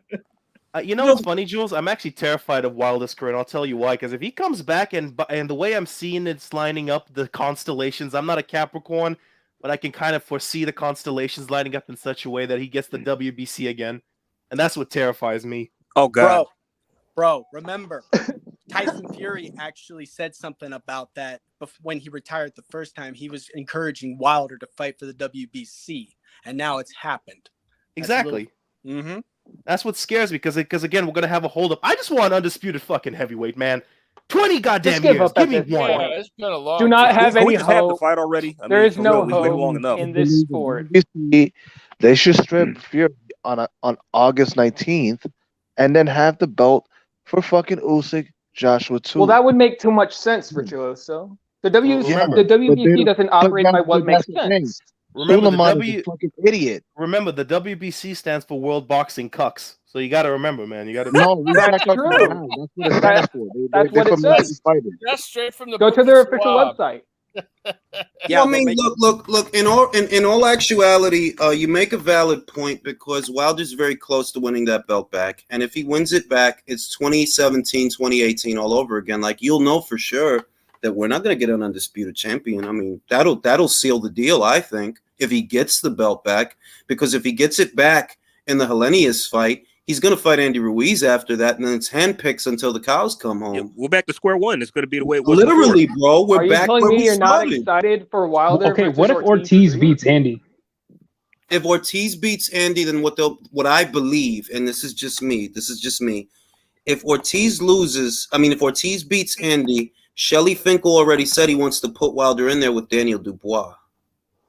And him and Frank have already done this before with Fury. The first fight was made between just them, just Frank Warren and Shelly Finkel. So if you ask me, okay, Andy's not available, are they going to shoot for undisputed then? No, they'll do a Daniel Dubois fight. And they'll still ride they'll still, if Joshua were to win, or just whatever, bro, right? They'll still do the same shit. They'll put him in there with Dubois. You know what the sad thing is? That might be his best win if he knocks out Dubois. That might just be his best win. I think Dubois could beat him. I mean, here's the thing about Wilder, in my opinion. It's pretty much established. All you have to do to beat him is just make him walk backwards. Yeah, put pressure on him. That's it. Exactly. Literally, just doesn't move his head, bro. It's still dead center. Yeah, but here's the thing: we don't know. Okay, so I'm not gonna make any assumptions because I don't know how he's gonna look on his comeback fight. If he looks like dog shit on his comeback fight, and he's actually mentally fucked up from those 2 back-to-back losses, then I know he's pretty much a one foot out the door fighter. I mean, because of his age, because of his age also, you have to consider that even though he's coming back, and even if he is on the cusp of winning the WBC title, how much longer is he going to box? He's 37. Yeah. About to I be. mean, He really, said though. until he was 42, I think. That's what he said before. But do you 40, believe 42. that, though? Oh, Nah. After the 2 ass whoopings he took, absolutely not. Yeah, so, like what you're telling me is I'm going to hold off on an undisputed fight for another 2-3 years. Okay. I'm saying Wait we until don't you get have this. grandchildren and you might see Undisputed in the heavyweight division. Bro, That's a I'm very thinking scary thought. maybe the next cycle of guys, Jaloff and Makhmudov and Anderson and Torres, maybe them, but it's hard to imagine that it happens if Wilder gets that belt back, because we really would be back at square one. What, he's gonna fight Usyk? Julius, Come Bro, on. he Don't turned down you a think 100 million fight Usyk for was AJ. really like. Usyk has always been really excited to fight Wilder. Like in every interview, he smiles, like he grins ear to ear. It's like, yes, I want that fight really badly. Because It's a more than But winnable guys- fight, dude. guys, don't But you also the think danger of that's the him, plan? getting knocked out excites him. Go ahead, Leo. Don't you think that that is Fury's plan? That is taking the belt hostage, but maybe the ransom is that. It's like, you give me this money, the money I'm gonna ask, or I give up the belt, and Wilder gets the belt, and you're never gonna see the belt again. Well, What a yeah, I fucking mean, supervillain. Fury's evil. that very well could be the play. Like, do you think he'll accept less than 50%? Look, if Usyk wins the fight, right? Let's just say Usyk wins. He's gonna want to A-side Usyk, bro. He is. Absolutely. He's gonna want the lion's. He won't do it at 50-50 for Usyk. If AJ wins, maybe that's 50-50 if AJ wins. But if Usyk wins, bro, he's going to try to A-side that guy. I don't know that they go for it. I don't know that they don't, because Igis and Usyk and Krasiuk, they're no-nonsense guys. And if they like their chances, whatever you want, bro, just get in the ring. Whatever you want. And that's the one good thing about Usyk. He could potentially take a pay cut, because again, this man wants legacy. He wants the belt. He's a Capricorn. I'm not kidding. That's how whatever, bro. Just give this fucking idiot what he wants so we can get this over with. Give him what he wants. I mean, that's been his entire career, is being a road warrior. Like, I don't think he's scared at all. Look at the distinction between fucking Usyk and Tyson, bro. Look at the fucking they are literally opposites of the coin, man. Usyk should be literally, the one, it's a Western fighter versus an Eastern fighter. Usyk should be the one that calls himself the Gypsy King, because he does more traveling than Tyson Fury. He's more of a traveler. Well, Latvia, That's a bar. That's a bar. Latvia, Russia, Poland, UK. He fought Michael Hunter in America. Well, to offset that, remember, Tyson just went to Sweden to call out fucking Thor. No, he went there to Iceland. Iceland. Sorry. I'm like, Fury's like, look, man, this is the main thing. And I started off with this. They forgive so much of the dumb shit that he does because charisma. That's not charisma, bro. You're a fucking idiot. That's not charisma. It's not charming. It's not cute. That's the coke It's talking. entertaining. All right. That's You know what very charisma annoying is? Usyk doesn't even speak English barely when they talk to him, but he still comes off as mysterious. I'm feel. B-ball's the same way. I'm very feel.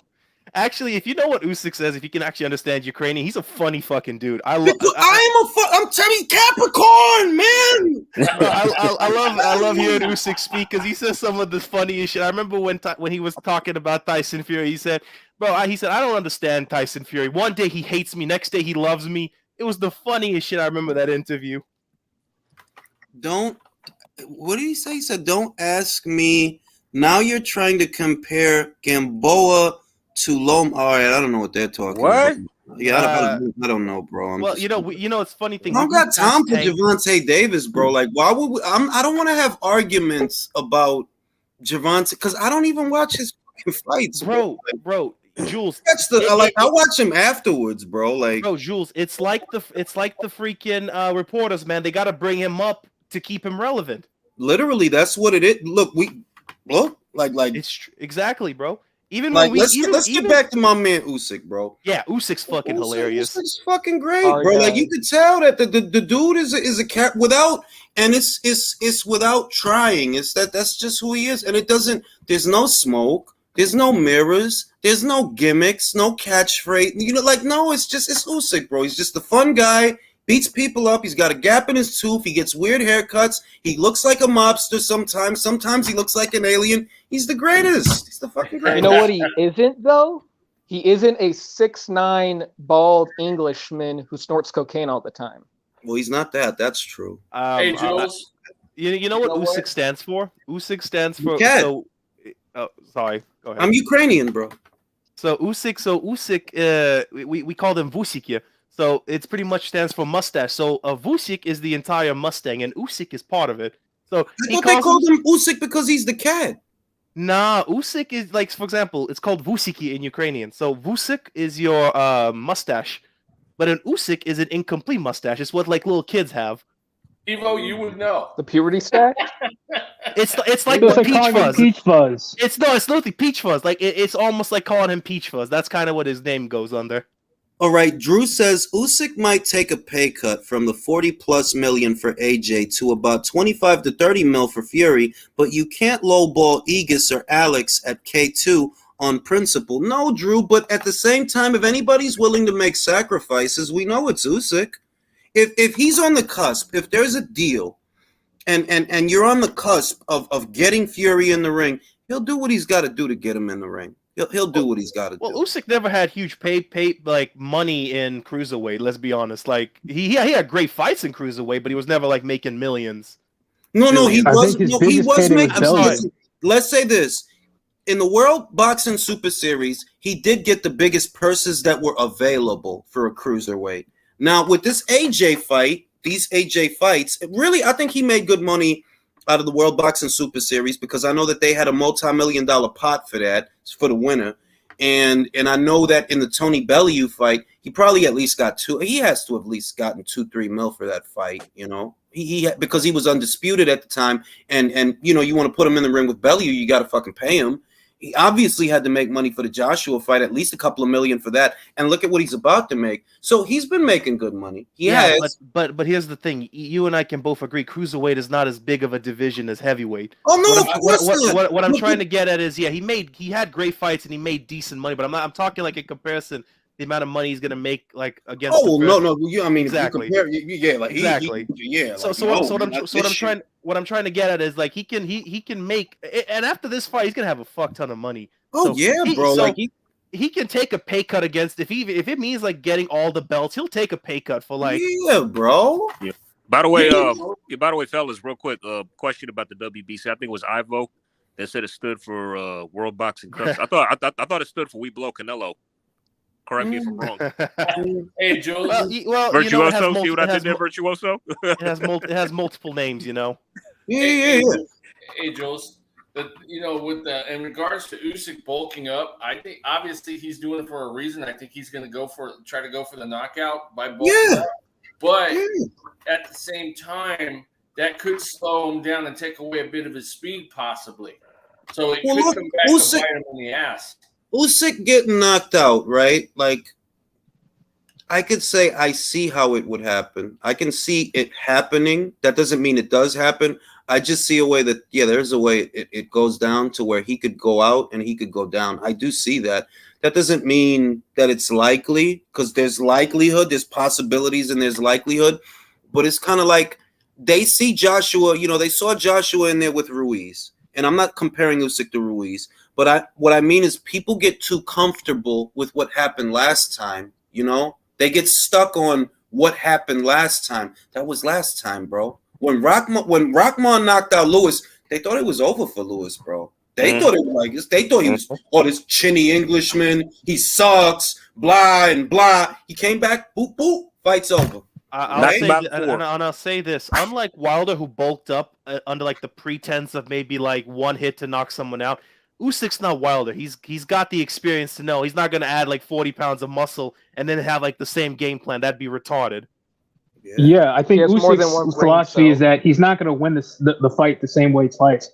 And I think also is that he does recognize that there is a difference between a heavyweight and a cruiserweight, because if you saw after the fight, he was marked up. even though he boxed the shit out of AJ, he still felt the weight. AJ So I still think did that's what damage. he's doing. AJ did damage. He did. Yeah. A lot. So when I see a normally agile fighter, because we know what Usyk's strengths are, and we've seen enough of him to know what his bread and butter is. His bread and butter is movement. His bread and butter is volume. And now his feet, mobility. And now you're putting on weight. So I can only assume if you're putting on weight, maybe it's so that there's more weight behind the punch, so you can knock this guy out. That's what I'm thinking. Because it's like, well, he's not just going to put on extra weight for no reason. You know, he's going to put on weight. If he's got extra weight, it's for a reason. And the most I could think that makes the most sense is, okay, you want there to be more weight on the punch. So when you crack this guy, you take him out. Well, you know, Can I give a hot take? Oh, sorry. Can I give a hot take? Go ahead. Sorry. No, you good. I got a strong feeling this time it ain't going to the cards. No, I think somebody's going to get knocked out. That's how I feel. That's what my gut tells me. Somebody's going out. It's just...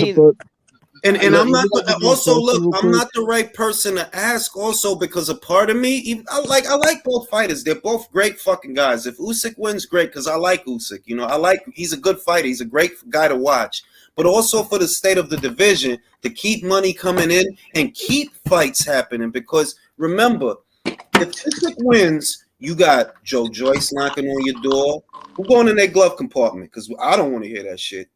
You got Joe Joyce knocking on your door. You got Dubois knocking on your door. You're going to have Hrgovic knocking on your door. And I know that AJ will fight those guys, you know. He's not going to run from the smoke. He will fight those guys. Yes, he will. You know, so a part of me is pulling for him to do that, because at least I know, look, whatever's whatever with the WBC, but at least I know AJ will give me these fights. You know what I mean? That, yeah, I'll get to see him versus Hrgovic, because they're both matchroom fighters.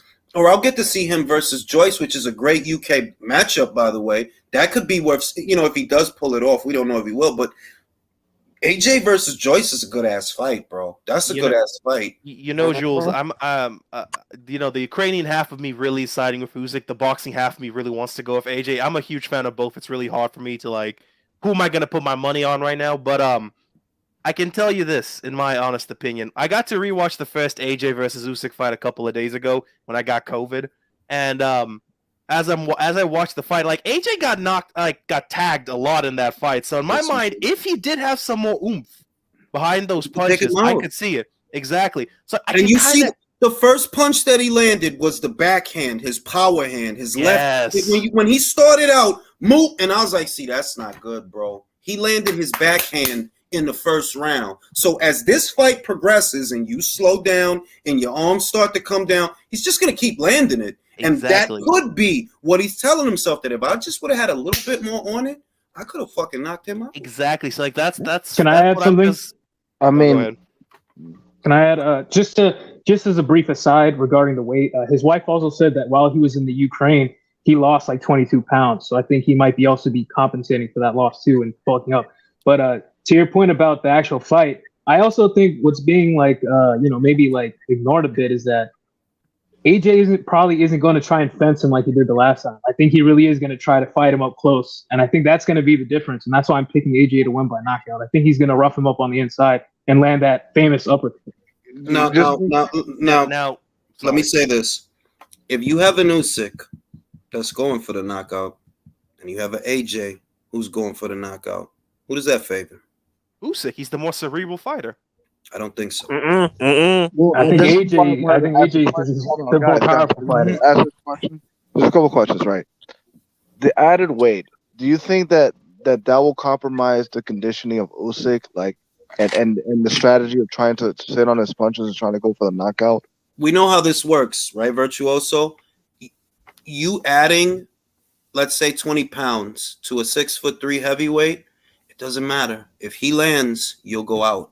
You see what I mean? That if what you're adding 20 pounds to do is to be a little bit more durable, that's not gonna help, bro. If a heavyweight lands on another heavyweight, he's gonna go out, regardless of 20 pounds, because 20 pounds of heavyweight really ain't shit. Like, you see how his body is, like, it's a little bit of a spare tire there, and I think I see a perfect storm where Joshua is kind of working on his body, body work, trying to land on the body, there's a possibility there, man. Let's get this I shit, think Xander. it'll be like Charlo Castagna, where they're just he's just gonna wear on him bit by bit, and then just catch him at the end of the fight, like the later rounds. He's just gonna crumble. Look, there's a good argument on either side, which is why it's such a great fight. I could definitely see Usyk knocking him out this time, but I do see a way that AJ, if he does things right, yeah, he can take him out. If there's just to be clear, like I don't want to come off as like a Usyk hater, but if there's any heavyweight who could figure out AJ twice, it is Usyk. Like I said, I'm not gonna pick any sides, but my one thing that I'm gonna make, and this is just from observation, what I've seen in the past couple of fighters around in the past. AJ, if he does go for a knockout, my one thing is, remember, new trainer, not that much experience. Remember what happened to Wilder, new trainer, first couple of rounds, you do what they say, and as the fight progresses, you revert back to your habits. I do agree with that. Well, they're trying to change Wilder's style, though. I don't think Robert's going to try to change AJ's style. I think he's just going to come up with a game plan. Wait, ooh, yo, Xander's on fire. Xander looking good, y'all. Xander looking good. Woo! Hell yeah, that's what I'm talking about. Send that motherfucker home early, Let's get this shit, Xander. Send that motherfucker home early, bro. Get him out of there. That whole sequence was. Ooh, bro. Like poetry. Get on him, Xander. Don't make no mistakes. Get his ass. That's it. Pop that jab. Ooh, yeah. Go to the breadbasket. Go. Work him combo. Man, he's getting tore up. Yo, Xander on fire, y'all. Xander is a bad motherfucker. Xander's with the shit, man. Xander's with the shit. He would knock out Berlanga right now. Him and Berlanga right now. Let's do that. Oh no! That's a real Puerto Rican versus LES Puerto Rican. That's real shit. Out in the first round, that's another statement, y'all. Look at those body shots, man. Holy crap. Bro, there's still a minute left in the round, bro. I want to see him go after one round. I want to see rounds of this guy. Well, Xander's prolific enough that he might get out there again. You know what I mean? Like, yo, he fought 6 times in 2021. That's crazy. Damn. Nuts, bro. Kid is nuts. He's a prodigy, man. He's going places. Yeah, legit. Yeah, I don't want to be premature, but I think him versus Canelo is going to be a torch passing fight in the future. Nah, because he's too young for Canelo. Maybe you're right. I won't rule it out, but he is very young, though. You know, he is very young, so it's hard to imagine. Yeah, he's not even 20 yet. Cross paths. Yeah, Canelo even told him, like, look, we're going to run into each other one day on Instagram. He did? So I believe it. Yeah. They had, like, interaction on Instagram. He was just like, keep doing what you're doing. We're going to run into each other. Like Drew says, the intangibles will determine this fight, and the fighter who's mentally tougher after getting hit with the first hard shot. AJ don't have the gas tank for 12. Or Usyk. Yeah, but remember, if the plan is not to go 12, you know what I mean? Like, in other words, those are the arguments from the first fight. In this fight, the argument is different because I feel like Usyk's going to go for a knockout and AJ's going to go for a knockout. So it's not the gas stuff don't even come into it when the game plan, man, I ain't trying to go 12 with you, bro. I'm trying to take you out. But here's my question, Jules. I don't think Usyk is going to force a knockout. I think he's going to go. I think he can play the game two ways. I think he can get him up in the scorecards, or he can maybe see an opportunity. Because like I said in the first fight, like opportunities came for him to get a knockout without him even needing it. Yeah, but also, Usyk was smart with his opportunities in the first fight to minimize the punishment because this is a heavyweight, very big heavyweight. So it's hard to say that Usyk bulking up, what looks to be to take more chances. Well, if you take more chances, you get hit more. In the last fight, which was a fencing match, when he touched you, I could see that it had an effect when he did touch you. Now, if you're going to fight different and you're going to be more aggressive or more offensive here, which is why you put on the weight, I'm assuming, there's a chance you get hit more. And at heavyweight, only takes one. Oh, that was beautiful, y'all. They showed the replay of Xander's counter check left that dropped him. Oh, that was a beautiful shot. Wrap this motherfucker up, bro. Wrap this motherfucker up, bro. Either way, I think the fight's going to be fantastic. Yeah, it's a win-win. Yeah, plus that undercard is freaking stacked. The undercard is so good. Yeah, but not Tyrone Spong is out of it. I was looking forward to that fight. Who's he fighting? He's not fighting? No, Spong ain't fighting Tabiti. Tabiti fighting some other. I wanted to see that fight. Like, I ain't gonna lie. just to see, if Spong has anything that would make him interesting. But he's out of this shit. I forgot who he's fighting. Who's this fucking guy, man? God, who's the fuck is Tabiti fighting, man? He's fighting this fucking guy. I seen the guy before. Y'all know Spong was supposed to fight Usyk on his heavyweight debut. Yeah, I remember that, and that's why he ended up with Chaz Witherspoon. Spong tested positive for some shit, and which is not hard to believe. A lot of those kickboxers, they juice. Hell, I'm juice. I remember when fucking Tyson called Usyk a drug cheat. Funniest shit I ever. Lord Jesus, I don't even know what the fuck. The nerve, the gall, the chutzpah. Man, had that been me, I'd have been like, motherfucker, you got some. You know what? you got some funny ass way of Tyson's excuse for failing the test is hilarious. That's a testament to how much he is allowed to get away with. That he has the audacity to accuse him. Like, bro, you literally got caught with nandrolone in your system, so you just must think you can't be touched. Are you fucking retarded? Like, he basically told UCAD, yeah, I ate a pulled pork sandwich. That's why I failed the test. Basically. There's a whole lot of nandrolone in those UK boars, guys. Don't worry about it. Left hook. That kind of left can't miss, bro. That kind of left can't miss. Ooh. Oh, nice. Yo, the way he getting under them shits though is, oh my god, bro. Xander is 19. He fights like he's like 30. 19, bro. Oh my, he's gonna get so good. Bro. Hell yeah. Undisputed champ right here. His potential is so like unlimited at this point.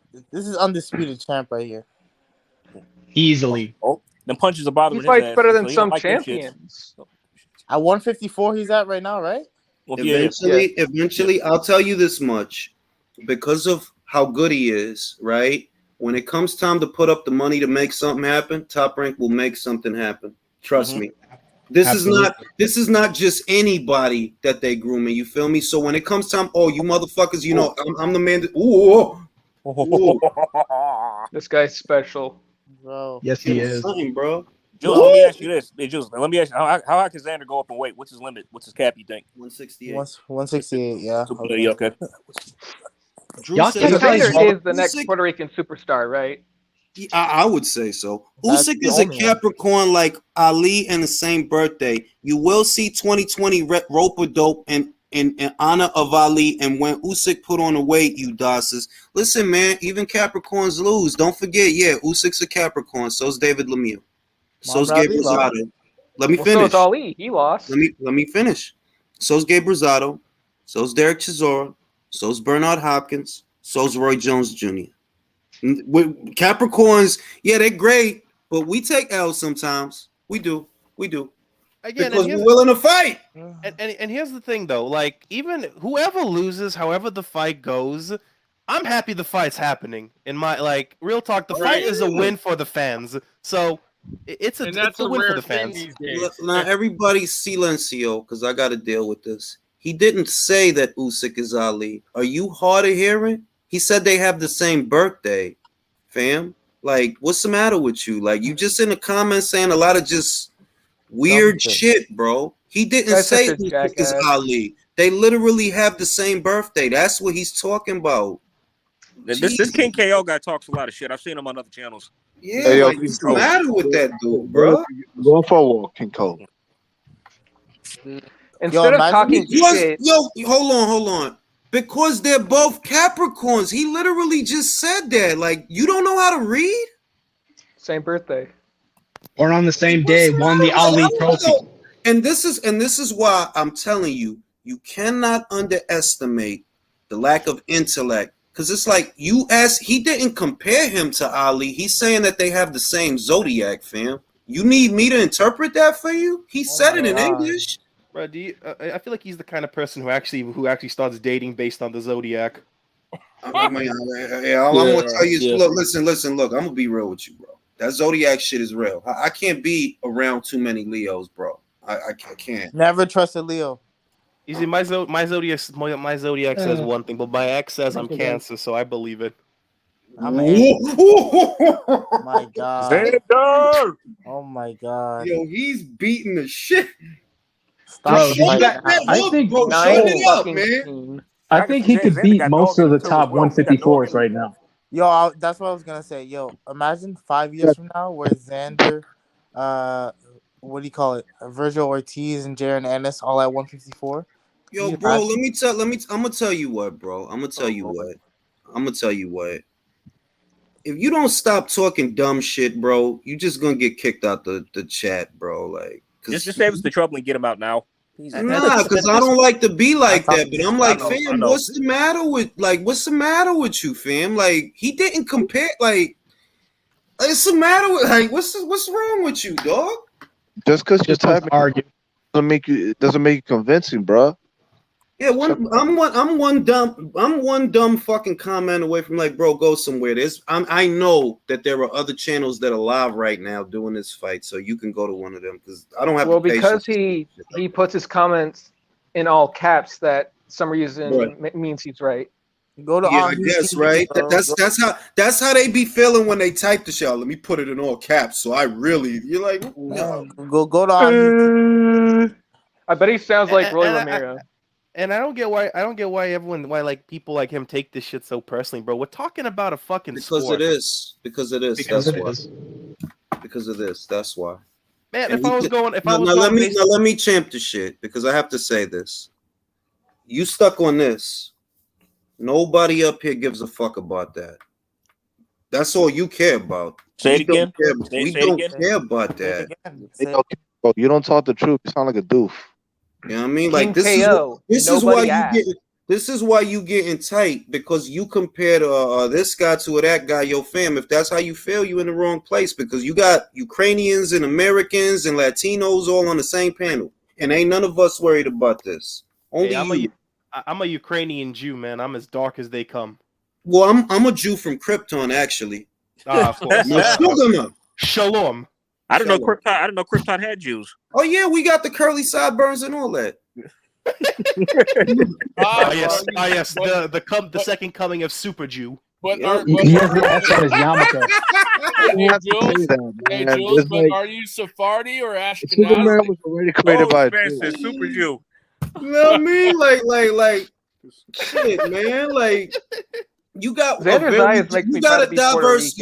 You have a diverse panel. You have a diverse panel. You got a guy in Canada, guy south of the border in Chile, couple of people here in America, all from different backgrounds. And it's a diverse because that's how it's supposed to be. You know what I mean? It's everybody's planet. And what King KO is stuck on is this, which is, to me, it's annoying. Like, bro, the most insignificant thing. Yeah, like you got a diverse panel of individuals from all around the world that look very different, but he's stuck on this. I'm like, fam, I don't have the patience for that shit. He could be. We all look back. He could be fucking some broad, but he's too busy typing in all caps in a random live stream on the internet. Because somebody happens to know that Ali and Usyk have the same birthday. That's what we was talking about, that they got the same birthday. That's it. That's all. It looks like he's gone now. He needs to throw a fit over it. Thank God. If it makes you mad, King KO, Usyk is the greatest of all time. Literally. Probably better than Ali. Oh no, let's not do that because I love Ali. I fucking love Ali. Kidding. Yo, did you guys know he had a grandson? Yeah. No, really? Word? Who? Does he Who's his box? grandson? Does Mark Finkel talk about him? I think he boxes. He might be on Matchroom. I think he boxes on Matchroom. Whoa. Really? I just found something else out too. Did you know Edgar Berlanga's dad was in Rutgers? Say it again. What? Say that again. I think that Edgar's dad went to Rutgers. No. Edgar's dad went to Rikers. No. Did you know that? I need to hear Edgar. Bro, that's a college. I'm joking. I'm joking, of course. Nobody in Edgar's family's been there. Oh shit! I need to hear Mark Kriegel talk about Edgar Berlanga's dad being in prison again. I forgot. I'll tell you what, this dude, this Espadas dude, he could take a punch though, because he's been hurt like 5 times in this fight. He's durable. He's tough. durable, bro. Yeah, top ranks matchmaking is top notch. pretty good. It's pretty That's good. what I said. like 5 years from now, bro. Can you That's imagine? why part. Virgil? That's why part of me wishes that Jaron Ennis was top ranked. I agree because they get him the fights that he needs. They Exactly. get him the fights that he They'll needs. develop him properly. Xander, Boy would Jaron never. Ennis, 5 years. Xander pulling out the shoulder roll. Man, do you know how many fighters I see actually roll with the punches these days? Xander's one of the only few that I see that actually do that. Thank you. Like- because I think most people don't know what rolling with the punches is, which is the best use of the shoulder roll is to ride the punch and then come back. And he does, like he just did it. Yeah. Ride the punch, come back. By the way, y'all Yeah, not gonna like me. The best person who uses his shoulder roll right now is actually Adrian Broner. No. Adrian Broner's a god. We know that. I mean, what's his name again? Caleb Plant, bro. Caleb Plant, bro. Look. Caleb Plant gets hit. Listen, somebody read that because I don't even want to read that. King KO must be happy to live through a fighter's. I don't care. Yeah, because I'm not even saying that. Not even saying that Drew's off base. It is, but it's just that I agree. That's what the dude is doing, and that's why he think it's right to be obnoxious. Like, man, get the fuck out of my face, man. Actually, Jules, I gotta thank you for something. I'm not the best when it comes to English because my English is horrible, but you've introduced me to this point, salient, and I've actually started using that. I've incorporated it into my terminology, so I thank you. I don't know I've incorporated salient points whenever I get into a dumbass argument with someone, so I thank you. Yeah, like to Drew's point, right? And once again, to Drew's point, I agree that's what the individual is doing. And if that is how that individual chooses to view this sport, more power to them. It's your prerogative. Do what you want. But how are they race baiting? Drew is a race baiter like the hero Julius. And you watching me, listen, everybody shut up. I'm your fucking hero too, because every fucking Saturday you're right there bumping up my views. So I must be your hero. Every Saturday, that same dude is right there. You're his father. Just to distract from the culture war bullshit that these guys bring, call me a fucking. Oh, yo, they stopped Sanders. Shit. Oh, he decked the shit out of him, bro. Yeah, that was perfect. He's a mean guy, bro. He's a mean guy. Another highlight reel for the fucking relay fucking package. Yes, I'm going to look for that. I know Top Rank gonna put that on Instagram. That was fucking beautiful, bro. Hey, what was the guy in the panel saying? Yeah, he said Drew. He said Drew is a race baiter like his hero Julius. Like, bro. Funny seeing as Julius didn't bring up race today. Man, he's growing a gut. Oh my god. What are you supposed to? You know what this shit is? Look.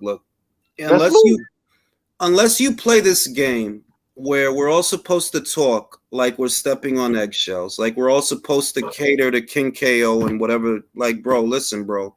I don't give a shit about whatever the fuck you got going on, bro. You can hit the road. Like, man, honestly. KO, man. So anyway, back to what I was saying, man. I like, just to distract from this culture war bullshit, just a random thought. Like, call me a degenerate, but I do want to see Broner against Blair Cobbs. No, I could go for that. Look, if they were gonna make the fight, bro. If they were gonna make, I'm not even gonna lie to you. If they were gonna make that, I would watch that. I'm not even gonna lie to you. Jules, you a fool. Jules, you a fool for that. I will watch it. What you talking about, Jay? Jules, you a fool for that fucking photo, bro. What the hell? You talking about, Jay? Bro. Is that his dad or what? That's senior, bro. That's senior. He's in shape, bro. He's ready. We're gonna fuck him. He in shape, bro. Takeover. Oh, Julius, you know what the real Greek tragedy about Adrian Broner is? They won't even throw him to the wolves because it's a across the street situation. Like literally, they won't give this guy his biggest payday because they won't send him across the street, even if it's to get destroyed. That's fucking sad. Well, what's sad is that they still wasting money out the budget on that dude. That's what's sad to me. Like, fam, why don't y'all just put this motherfucker out the pasture already, bro? Even he don't want to be there. He said if Floyd offered to fight him in an exhibition, he'll pull out this motherfucking fight right now. Hey, Don't Jules. that tell you everything you need to know? Hey, Jules. There's one thing. Sorry for cutting you off. Go ahead. I was just gonna say, I think he even agreed to fight Connor. I think he was talking about how he wanted to go over and fight over in Matchroom other fighters.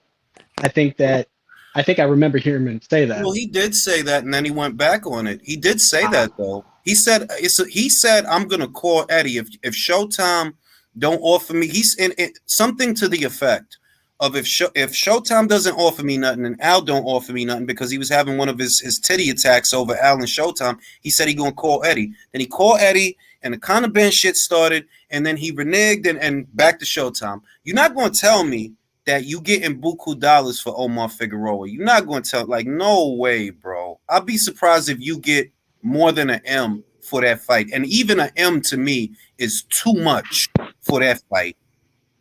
Didn't they offer him a big bag to go fight Connor? I believe they did. You know, like, of course they did. You think they're going to offer Adrian Broner peanuts to come to the UK? They don't do that. They gave Oscar Rivas an M to fight Dillian White. So of course they will offer Adrian Broner something worthwhile. But he liked being on that Al Heyman team. So I don't know about y'all. Y'all know about y'all. I think Conor would have knocked him out. Nah, I think he would have outworked him. But I don't think he would have knocked him out, because remember, he didn't knock out Granados, bro. That's true. Yeah, I forgot about that. Yep. All I gotta say about the Xander fight is, man, Tio Bet got to do something interesting, man, because Xander stole the show so far, man. Bro, he did. Hey, Jules, Samuel Silva. He did that last time. Like the J. Jonah Jameson in Spider-Man.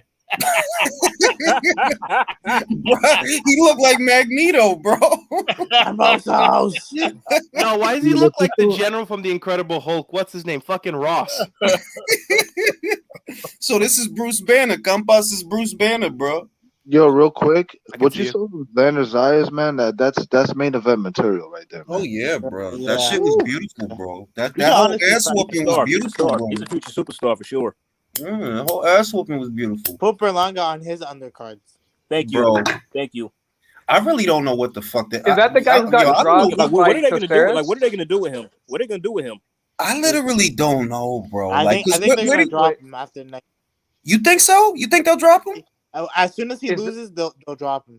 Yeah, if he loses, listen, they trying to look. That my understanding is right, and Steve said this when he came on. Steve Kim, he said that the people at Top Rank want to put him in there with Jesse Hart. I don't think he could beat Jesse Hart. So what that tell me is they trying to get him out of there, but he don't want to take the fight. Is Berlanga the guy who got dropped by a guy Billy Joe Saunders knocked out? Is that who you're talking about right now? Yep. That's the guy. Coceres. Yep. Is that the guy who should have lost to Romer Angulo? Yeah, the same guy. Same guy who should have lost to Steve Rose. I really hope they give him that Rose extension. and Angulo, these were two dudes who were in their late 30s. Bro. I mean, like I said, I don't know what the fuck they gonna do with him, because I'm like, bro, y'all done tried everything with this guy, bro. I don't know what the fuck y'all. He's just not good. He ain't it, bro. He ain't it. No, whatever. He don't got it. He don't got it. He don't have it, bro. Don't got it. So is the He's changed trainers like a billion times, too. Yeah, because this is what he was with Andre Rozier in the beginning. He's with a new guy, Puerto Rican guy from Puerto Rico, but he don't look no different, bro. He looked the same. So I'm like, something dramatic got to happen, bro. And when is his next fight anyway? I don't even know. He's Not sure. He was also with Mickey Bay. They go Peter Khan with the tight t-shirts. By the way, Joe's fellas, does Xander have an NBF title? Is that an NBF You see title? that right here? Yo, he decked I was right. He timed him. out of him, bro. Oh my god. Yo, that was a beautiful shot. His legs went every which way, but where they were supposed to. Bro. Hey, does Xander have the NBF belt? Does he have the NBF belt? Who? Xander? No, that was a WBO. That was a WBO he had. Okay. Everybody has a fucking belt nowadays. Damn, first person I've seen tonight who thinks Campas is gonna win by KO. Nice. I'm picking him to win by KO. I got him winning by KO. Hey, no, Julius, I'm kidding. I was about to say, I knew you were smart. Hey, Godspeed, man. You got to take some risky bets. I was hoping for a lot of people to win. Like, I was hoping for White to win. Yo, I'm still sad about that. Me too. Who wants to bet on AJ Usyk? Hell no. I'll fuck, put man. $20 up. Got it. $20 I want to. I'm putting money on AJ. Who said that? Who wants to bet? I'm putting 20 on AJ. Hey, now, let me read the super chat. If Fury gives up the WBC, would it be on the line for Usyk versus AJ2? No, it would be on the line in Wilder versus Hellenius. That's who to get the title. Luis Puente says Campos by KO. Damn it. Nah, I mean, I honestly don't think he's gonna win. To be honest, I think Tio's gonna knock this guy out. But let's see, bro. You never know in boxing. I don't think he's as soft as touch as people think. Yo, I need Tio to knock him out in impressive fashion, or I need Tio to be under fucking Xander's undercards. I need Senior to do it. Hey, Cambosos! Cambosos! They're gonna fuck you He'll knock out up. an 8-ball of coke. Sorry, y'all. I If think, y'all T.O. actually got knocked out tonight, I'm gonna have to exit the stream to go to the emergency room for oxygen because I'll be laughing too hard. I believe it, bro. You might have I may die. Whatever. I may fucking die. Oh, if that happens. heaven forbid Tio loses, bro. He's gonna start blaming the fucking third dimension aliens. He's gonna start talking Bro. about Devin Haney again, bro. It's Devin Haney's fault. Bro, You know bro, what he's gonna say? No, you know what he's he's gonna gonna- say, Jules. You know what he's gonna say? Top rank in ESPN. It was a scheme. They set me up. Bro, he Bro, gonna blame Eddie Hearn. bro, If he lose right now, he gonna blame Eddie Hearn. Watch. Eddie Hearn bro, came he's from gonna- under the canvas and hit him with a steel chair. Bro, he's gonna Real say shit. fucking. He's gonna say But I fucking don't think Jules he's crest him. gonna lose though. I don't think he's gonna lose though. No, he's not. He's not losing. He's not. Nah. But I think he the ain't gonna lose post-fight that. interview, I do think the post-fight interview, he gonna say some awkward shit though. He is gonna He say will. some Weird, I agree with bro. that. I didn't lose to Tio Cambosos. always That says didn't dribble. Like, he happen. always, like... Right, there he is. Yo, do y'all remember when he did that cringe ass shit where he was like, "Yo, I keep this chess piece in my pocket because I'm the king and everyone's coming after me." You know, like he actually kept like, the king chess piece in his pocket. Bro, he on some movie shit. Yeah, He walked into Did y'all see his interview? Did you guys see his interview with Marcos Villegas? This dude was almost on the verge of having a manic I want to see if episode. Oscar's on coke tonight. I mean, Remember when he was As talking opposed to to every Canelo other and he night? had all of his belts on him? Okay, guys, I have a question. Has Teofimo Lopez said something sane Well, No. he did. since he lost? No, Well, you know, he did say God gave him all the gifts, and the rest was on him. He also said he gave him the keys to the universe. So Yeah. Bro, look at Oscar's God gave eyes. me the infinity Yeah, gauntlet. he's definitely on coke. yo, but look at the top of the screen. Look at who's there. who's there? The dude that owns that team, bro. Y'all know this dude with this fucked up haircut, bro. Mark Davis. There Yeah. you go. Who owns the Raiders? damn, You know, he came out. I'm looking at Oscar. I don't think he's on cocaine. I think he's on bull shark testosterone. Yo, him, and Senior, we're doing lines literally in the training room. Oh shit. He's wearing his cocaine blazer and open Yeah, he's shirt. not on coke because his pupils aren't dilated. No, Don't knock yourself out, bro. Man, come on, we punching. he has the fishnets under the pants. I Oh promise. God, Tio's punching his own face. Come on, Tio, do this. According to Oscar, he can make both of those fights. He was talking about he had a good relationship with Aram and Al Heyman. I don't know if I believe that though. Yeah, but come on, like you, bro, you know, if Tio wins tonight, Top Rank has a plan for him, and they're not just gonna send him to DAZN, and DAZN is not gonna send Ryan to ESPN. So fucking nah, bro. Hey, Jules. Speaking of hitting themselves in the face, did you see that video of one of Tyson Fury's fights where he Oh yeah, I've seen it when it Where he happened. uppercutted himself, yeah. I seen that when it happened. I'm like, that bro, was Tyson, hilarious. he's a goof, bro. He's a goof. Now Why is let's he see if hitting my man himself so Tio. hard? He got a good haircut tonight, and a good sign of a good boxer is a good haircut, and he's got one tonight. Good shave. Usyk's last fight where he had like a fucked Walk us through it. Walk us through the cut, the chop. If you see it just blends. You know, there is no sideburn, and it just gradually fades to the top. It's got a nice layered cut right there. It looks real nice, real sharp, streamlined, I don't know. aerodynamic. Usyk usually has a bad haircut. So I don't know His about trunks are like his. That's what I'm saying. His robe is insulting to terms. That's how you know Doesn't say Usyk is blue special though. Usyk is an anomaly, bro. He's an anomaly. Here's the Cossack haircut. Damn, he knocked out a motherfucker's mouthpiece. Shit. Kazak. Bruh, Speaking he of it, got the shit out of that motherfucker, Who bro. the hell was that? Yeah, Damn. that was one of his early fights, bro. Oh yeah, that's what I think. Okay.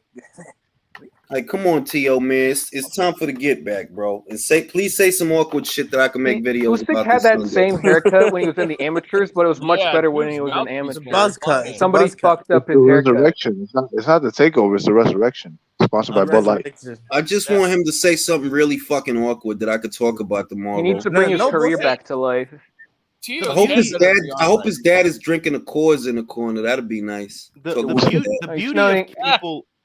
The beauty of people like Teofimo Lopez, Tyson Fury is that they're the gifts that keep on giving me good videos from Jules. No, literally, man. If he says some nice awkward shit, that'd be perfect. Hey, yo, fellas, just imagine Oscar and T.O. Senior out for a night on the town. That's a movie, right? That's what I'm saying. They That's were a doing comedy lines in the movie. back room. That's a comedy movie. there would be no coke With left in Las Angel Vegas. Garcia. Dad is outdoing his son, bro. Look at what his dad is wearing, bro. His dad is There'd be a basically coke like, shortage "He's in one Las gonna fight Vegas." tonight, man. Luis Julius. Fulton says if T.O. loses, he's gonna blame Eddie Hearn. Yeah, more than likely. And Bob Arum, he's gonna be like, man, new I should have stayed Illuminati. with Triller. Man, I don't know what you guys, but I'm actually buying the dip on Teofimo. Like, fuck Ryan Garcia and Tank. I think Teofimo is actually going to do really well at 140. Yeah, I mean, there's the main thing for me He's is actually a good that boxer. the main thing for me is that there's actually fights that they could literally make, which is the exciting part. That if he makes it through this, there's a lot of good fights right there that they can make, irrespective of the Ryan bullshit and the Davis bullshit. There's a lot of good fights they could make. So I hope he makes it through this shit. Well, again, Ryan Yeah, and I believe Davis this is aren't an part of the eliminator, division. too. They're parallel to it. I have $1 million question for you, bro. So, would you make a special place in your pound for pound list if Ryan Garcia knocks out Tank in spectacular fashion? Yeah, you would have to. You would have to, Jules. Pound for pound, negative No, two, Jules, man. you would have to. I don't give a fuck. Nah, bro. Yes, Nah, I'm not even You don't because think that's fighting- what. Listen. That's what he wants. That's what he wants. He want that to be a bigger deal. That like, yeah, you knock out Tank. Yeah, they'll tweet about it, but you still ain't special. Like, But nah, No, it's not about that. It's about Tank Tank's not a losing. pound It's for about pound Tank losing. That's. I what mean, it's I'm about. gonna probably be live for 24 hours laughing for 24 hours if that happened, but that's I the tune most in you just gonna to get out watch of you me, laugh. bro. The ideal JD says, situation is that Jules. they both knock each other out. Oh yeah, let me read this. JD says, Jules, this actually happened earlier, where a Uzbek fighter on a Pro Bellum card had the MTK glow. Yeah, I seen that shit on Twitter. I seen that shit. I seen that shit. The secret laughing my ass off. For real though, like they telling on they self over there. Like if the feds ain't gotta investigate you, bro. You telling them, yeah, we are MTK, bro. Rat Oh, snake Jules, I snitching. talked to you about Investigate this me. actually. Hey, Please look into my what, bank Jules? account. There is one thing, Jules, I have to say about Tio in this weight class. He has to improve his defense if he wants to do good here. Yeah, because there's tall guys there, and we know how Exactly. you feel about He's them. no longer the big. He ain't the biggest man no more. No more tall Land of guys. Killers. No Land of fucking Killers. ass. Land of Killers. He's actually alluded to the fact that he will box more at this weight class. Yo, do you I don't see think this Campas girl is a light ass? touch, My though. God. Look at But- that but- ass. But All I'm saying seriously, is if Tio comes into like a pro grade the way he came in looking against Cambosos, he's Hey, gonna get Jules, you gotta fucking buy. decimated. Yo, Jules, I actually want to talk to you about that. How Nonito is actually going down in weight. What do you think about that? I don't think that he's honestly, to be real with you, they don't have time for him there. They have a plan down there, and you know what it is. Chocolatito wants to fight Estrada. Joshua Franco just got a belt. We got Sonny Edwards and Martinez down at flyweight, and all of that is one party that Nonito is not invited to. Nonito himself said that Kazuto Ioka wants to get down with Chocolatito. You see what I mean? So it's like, where in there do you fit Nonito Donaire when you're not bringing nothing? Like, you're not even really bringing nothing that they would want to fight you over.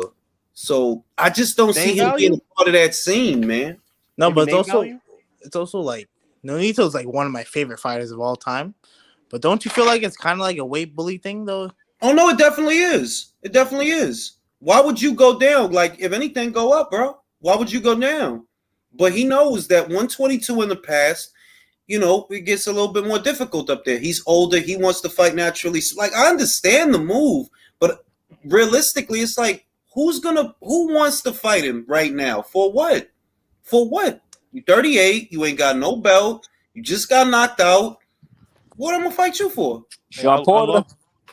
I love him, man, but in my opinion, after that loss, he should have retired. In my opinion, Yeah, I think so too. There's nothing left for him. I don't. He don't want to retire. But I'm like, all right, who you gonna fight, my guy? Is he broke or something? Focus on your family. I don't think. He can't be broke. He just fucking fought in Japan. He had to make money from that He's fight. gonna end up like Chavez Sr. and be a shell of his former self because he stuck around too long, man.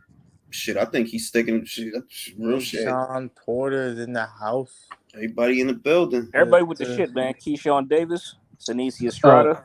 Teofimo said he paid 50,000 for tickets. With the scouting report. Miguel Burchell. No way, Muhammad Ali's grandson. That's what they did.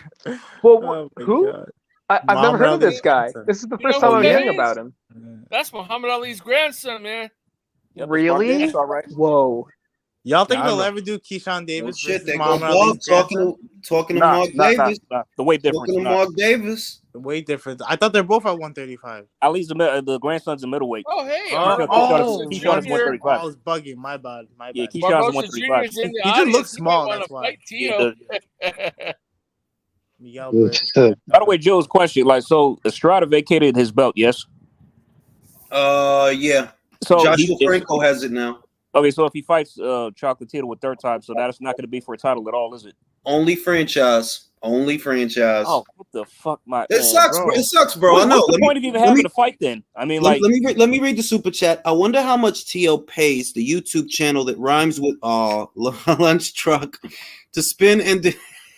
Oh, hey, yeah. Man, don't get me. Hey, listen, don't get me in no shit, bro. I know don't get me in no shit. I don't get Isaiah it. says T.O. head don't look like it's in the right. I can't disagree, man. I'm nervous for him. I even go front. Hey, I hope Tagati wins. I mean, have you guys noticed that, like, all of Devin's rivals, like Tank, T.O., Ryan, like all these guys, they're not giving him credit for being undisputed at all. Nah, they don't want to. None. It's like it doesn't matter. Nobody even names him. They don't name him. In any event, T.O. was saying, like, sorry, go ahead. In any event, the moment is here, and damn, dog, if he loses, man. Respect. He looks strong, y'all. He looks strong. Not losing. I tell you that right now. I don't think he is. I have him knocking out Campas because Campas has been knocked out before by a domestic level guy. Yeah. So I think T.O. should be able to knock him out. Bro, on Focus, T.O. is actually a pretty good boxer. Like, he looks strong though. I think knockout in the later rounds. I think Pedro Campas is solid enough to survive. If T.O. blasts him out early, that'll be impressive. That's a nice roll, bro. It is. Yeah, I agree. I was watching some of his fights. He's not terrible at all.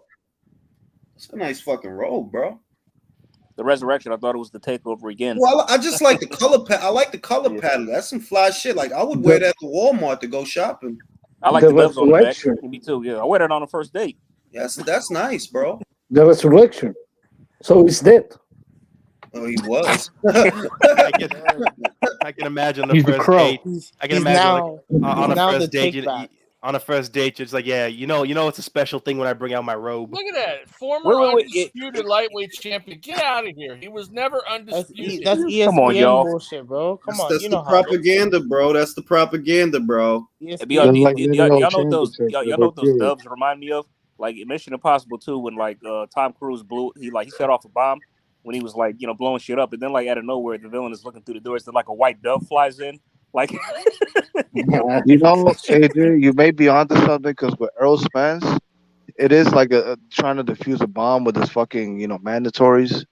Dude, Errol Spence has some scary mandatories coming up. That's why I said they got to do this Crawford fight, bro, because it's like if you don't do the Crawford fight, you up Shit's Creek without a paddle, bro. You got this motherfucker's hawking you, bro. I mean, at what point? Here's the thing: the dangerous. Say, what point is Jaron Ennis gonna like say, like, there is people gonna be like, all right, IBF, what's up, yo? When is Jaron getting his title shot? I mean, shit. I mean, look at it like this, man. Even if Errol can maybe even beat Ennis and all his mandos, but dude, they're gonna be tough fights that don't make the money that Crawford makes. So it's gonna be rough. He's gonna be at 154. He's not gonna fight. He's moving up. What do you guys think that guaranteed purse is? For which fight? For the Crawford Spence. I hope it's lower. I heard some numbers, but I'm not gonna. I heard some numbers. Don't know if I believe them, but I heard as low as 4.6. I heard that. Oh. I don't, but I'm not. I don't stand by that. I'm just acknowledging that it is something that I heard, but I don't know. We'll see. You know, that's why I'm like, you're not gonna see me focusing on that as much as other people, because my gut tells me the fight is gonna get made. If it's not done yet, even though that's what I'm hearing it's done. That they're gonna fight because of what's going on. If Errol don't fight this guy, there are no other fights between 147 and 154 that have this value. So you need to do this fight. There's no fight at 154 that's gonna have the same profile as this fight. You go up there, you're like, come on, B. Jules, you saw that you saw that ass on that chocolate joint? Nah, I didn't even see that shit. God damn you. God Hey, damn. do you think Barbosa So Jr. one is in the going to middle. fight Theo next? Nah, I mean, it's possible, but that O'Hara Davies shit, bro, that eliminator. And look, also pay attention to who's in attendance. Barbosa's in attendance, but so is Burchout. Yeah, that's true. True. Hey, if I was Tio, man, I wouldn't want to fight Barbosa just yet, man. In my honest opinion, man, Barbosa is a scary fighter. I wonder if Tio fights again before this year is out. I would like to see, if depending on how this goes. If it ends early, I can see him getting out there again. If it ends early, I can see him get back. I'm looking right now at Tio, bro. I'm not liking his energy. You know what? He does look a bit nervous. A little bit. Let's see, bro. Let's see. I ain't gonna lie. I'm nervous too, bro. So if I'm nervous, I know he nervous. I'm liking the ring girls' energies though. They always come with good energy, man. If Tio would just make the right choices, bro, this guy could be so much better. Yeah, bro. I hope. Yeah, but he won't He's gotta get rid of his dad, man. Hey, That's Jules, the problem. question. Jules, I got a question for you, man. How do you think his career is gonna look if he does get knocked out? No. It's not. No, Top Rank is getting rid of him. Top Rank is gonna get rid of him after that. They'll get rid of him. It's over. Damn. Listen. Wait a minute. He already went around them and kind of betrayed them. You know what I mean? With that whole you kind of and they're giving you a second chance, you know, but you have to show them that you're worth it, and they're giving you that chance. But this is it, bro. You fuck this up. Hey, that would be. So at that point, he really would just be one of like the prospects that never made it. Bro, he would have burned out. That's fucking depressing. During the face-off in the middle of the ring, do y'all think that like he's gonna see George's face on Pedro? I mean, let's see, bro. Because the other thing is, Top Rank has a habit of finding these guys wherever the fuck they find them, that they some tough motherfuckers, bro. They are. You know that's one thing I like about Top Rank, man. Unlike PB, like an A-level PBC fighter is like a C-level Top Rank fighter. Yeah, man. Like they got a habit. They just find these fucking guys that they're tough, bro. So let's see. Campo got a decent record. Well, if you look at it, a lot of them guys that he beat, it's a winning record. But a lot of them guys wasn't shit. Like they got up and down records. They got up and down records. Yeah, so that's why I'm like Tio. If Tio focus up, set up your punches, set up your knockout, get back on your boxing, he should win. He should win. Like I said, I'm just a little worried about the energy I'm seeing off of Tio and his dad right now, man. I'm nervous too, and I ain't even there. That's what I'm saying. If I'm nervous, I know he's nervous because I ain't the one in the ring with that motherfucker. He needs to get away from his dad. Period. He need to knock this motherfucker out and get back in the winner's bracket. Damn straight. He got a little bit of size, Campas. He got a little bit of size. The resurrection of Teofimo Lopez. Let's do it. How far Damn, you think Tio's dad even knows where he is right now? No. How far do you guys? I'm telling you, man. Yeah, I don't think giving them a beer deal is a good idea. Oh God.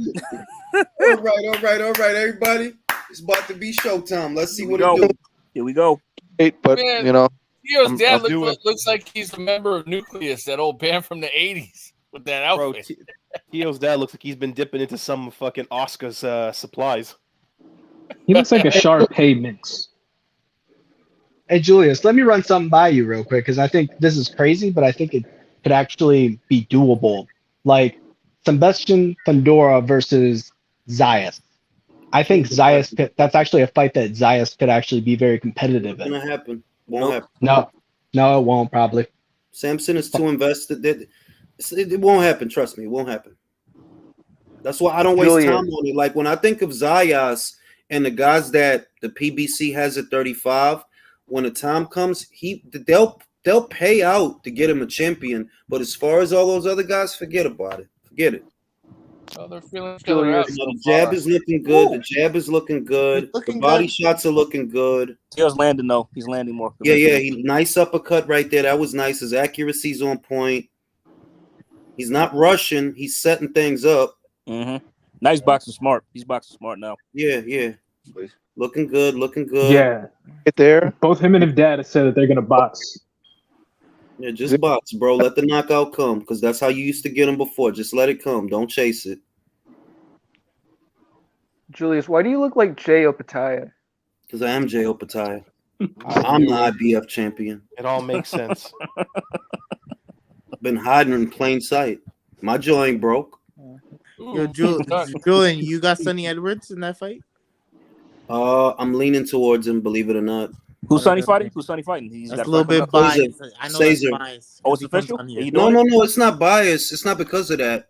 I'm just wondering. I watched a couple of I watched back Choco Martinez, and his punch variety is just so limited. The when he swing on a guy, it's just so much room. I'm like, fam, can Sonny get under those shots? I think he can. Ooh. Nice. Yeah, Campas starting to do a little bit here. He slipped some shots and was landing some stuff. That is the worst matchup you could have with a hyperactive fighter like Edwards, man. Like, I'm just saying that I see a way. The question for Sonny, I know he can get out of the way of those shots early in the fight. Can he get out of the way of those shots later on? That's the question, because you know that Caesar's going to keep coming. You know he's going to keep coming. Like he's not going to stop coming after you. So that's the test for Sonny. For Caesar, it's your variety, bro. You just throw the same shit over and over. And you know he's eventually going to I want to see Sonny and Bam. Chocolatito get you. Chocolatito. I'm gonna lie. If you're gonna ask me about some Bam, I favor Bam over damn near everybody, bro. I ain't gonna front. That was a nice left hook. Nice shot from Tio. That was a nice left hook. To finish off that. He looked good that round. Box smart, rolled some punches. She used the jab, moved around. He looked all right. He looked like himself. Campas got some good hits in too, though. Yeah, he did get some shots. Yeah, he's no slouch. They get some shots in there. Tio landed some clean shots, and Campas took them shits. He didn't. He's taking the left hook and looked like he was hurt. I think my big hit a little bit. I think my big thing is like Tio ain't got that intimidating size right now, so he has to box smart. You got to work. He has to. He can't be lazy on this. Round, man? What would you call that? No, that's a Tio round. That's a Tio round. He landed a lot of fucking punches in that round, bro. He did. Guys, I mean, even if it goes to the guards, guys, Tio's getting the decision if it goes the distance. Come on now. Yeah. Like the camp ain't winning no on points, so. Campo gonna have to hit him with a steel chair to win this fight. Exactly. Even then they'll probably score the draw. Yeah, you make a fair point, man. Mm-hmm. Yeah, but he better stay away from certain guys, man. I'll tell you that. Like I'm saying, man, like Tio should not run into like a Prograis or a Barbosa. No, he needs to adjust. How far do you guys think he can get in 140? He can win a title, but I don't know if he can be undisputed. He can win a title. Okay, but guys, let's see first if Tio can knock this dude out. This guy. That's the other thing. That's the other thing. Because power is important at this weight. It is important. If you can't knock out a Campas, you up Schitt's Creek without a paddle with a Prograis. Yeah, Leo, that's a great point. Yeah, we got to see if we can take this guy out. And so far, it doesn't seem like he's carried his power over. Well, it's only the second round. Let's keep watching. It's only the second round. We'll see what happens after round 5. How he's looking, if it goes that long. But the guys taking the punches well. I will say that he hasn't been. Tio's been landing clean, and the guy's taking the power, coming forward, applying pressure. Good defense from Tio. Good counters from Tio. Good selection. Good uppercuts. Good right hand. But the guy's taking the shots. Ooh. Damn. And very well too. Nice. And he's been all that shit is Jorge Rubio. Oh, nice. He's been slipping punches from Tio a lot. Ooh. Oh, this guy's tough. Yeah. He hit him with every yo, dog. Where they found this hard head motherfucker at? That's what I'm saying, man. This The top Campas, rate, man, dudes. You're right. he's With got a top rate, granite where the chin. fuck the top rate be finding these dudes? Bro. Oh yeah, he took some hits. Oh damn! Oh, we lit T.O. up right there in the corner a little bit. Yeah, yeah. Shit. Yo, we got a fight on the hands, yo. Work for it, T.O. Work for it, T.O. Work for it. We got to fight, fellas. Work for it, T.O. A lot of the slips and counters, you can attribute that to Jorge Rubio. Fantastic. Theo can now retreat to the corner. Good uppercut. Good uppercut. Good counter uppercut. Get out of the corner. That's it, man. Get out of that corner. Get out of that corner. Use your feet, T.O. Time up. Time up. Don't just roll. Time up. Get out that corner, T.O. You got to step around that lead hand of his, man. Foot. Damn, T.O. got hit. That's what I mean, man. Campa had moments in this round. He had moments in this round. They both winning shit at each other. I'll give them that. But the cleanest shots are coming from T.O. Like if you're gonna be honest, T.O. still won. You don't have to look for T.O.'s punches. Like what Campas has is good salvos, but a lot of that is getting rolled. Yeah. He should be going to T.O.'s body more. In the corner. Agree. Right. Oh, he cut T.O. right on the chin.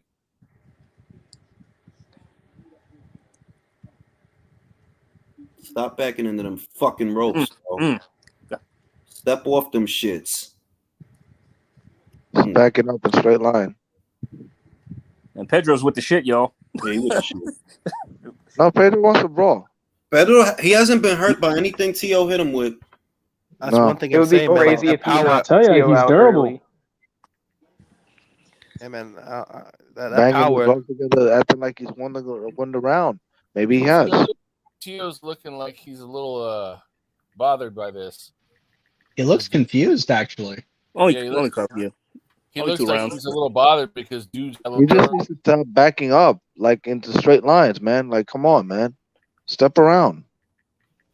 Let's see some lateral Use the ring. movement, T.O. Yeah, use the ring. Lateral movement. All right, I got a 2-0 Lopez, but Campas, he looked like he's gonna get stronger unless Lopez can really get his attention, which he hasn't. Campas might start coming on. What we need to see from Teofimo is the footwork, the speed, the IQ, and the power. Memes and jokes aside, I feel like the later this fight goes, the more I'm favoring Campas so far from what I'm seeing. Well, it's 10 rounds, so like that there's still and the power. God Power. damn it. With Javante Davis. Bro, that sound clip is the bane of my existence. The right hand. Campos coming back to the corner smiling. That's a problem for T.O. T.O.'s got to stop his momentum. He's got to get him with something big. Hey, nothing's more disheartening than seeing someone laugh at your punches. You has to absolutely fucking mollywop him. I try to knock him out after that. A lot of times that means that it did hurt, though. I mean, so far, T.O.'s boxing well. T.O.'s boxing well. It's just the backing up that I don't like. He's backing up, and that's what I don't like. Don't back up. Step around him. Yeah. Turn him. See, like, he's looking good right now. All of that looked good. Oh, think that hurt him. T.O. landed a big one. Go overhand right. Get it, T.O. Oh, shit. But this dude's still coming forward. Hard head motherfucker, bro. Around him.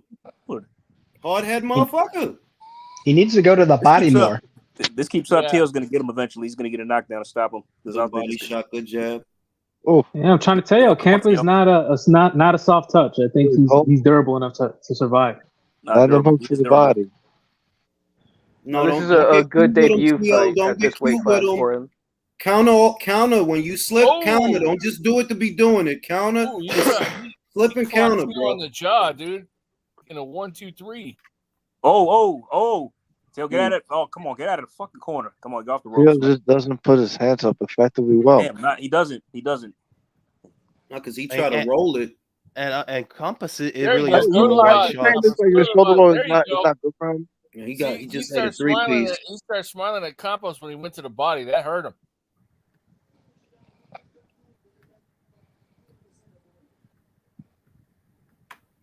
Okay. Good variety. Good.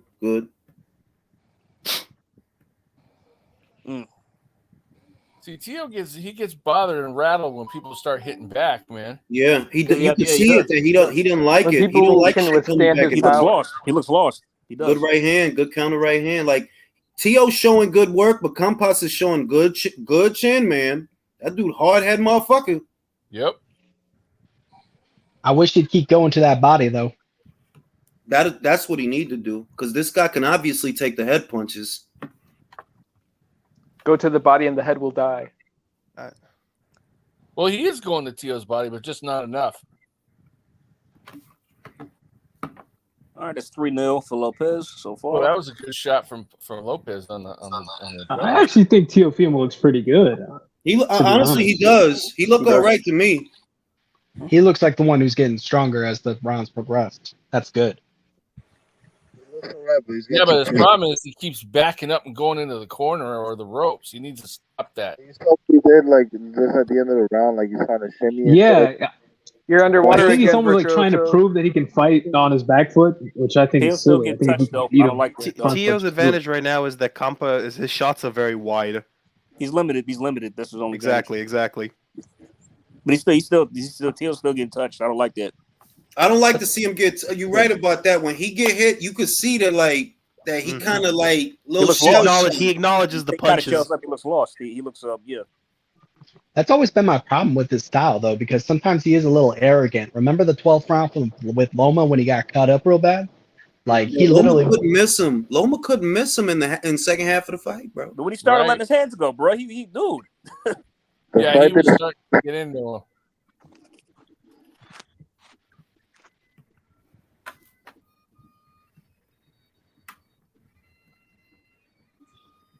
All right.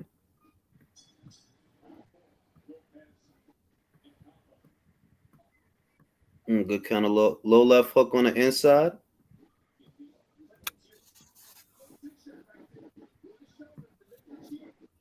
Lower it, mute that shit if you want to hear the volume, bro. Don't get me in no trouble. Let's see where we're at. Campas is a tough customer, bro. Tough customer. He is not deterred by the power at all. Nope. He's like, nope. If this was the pick they gave him, man, they gave him a hell of a comeback fight.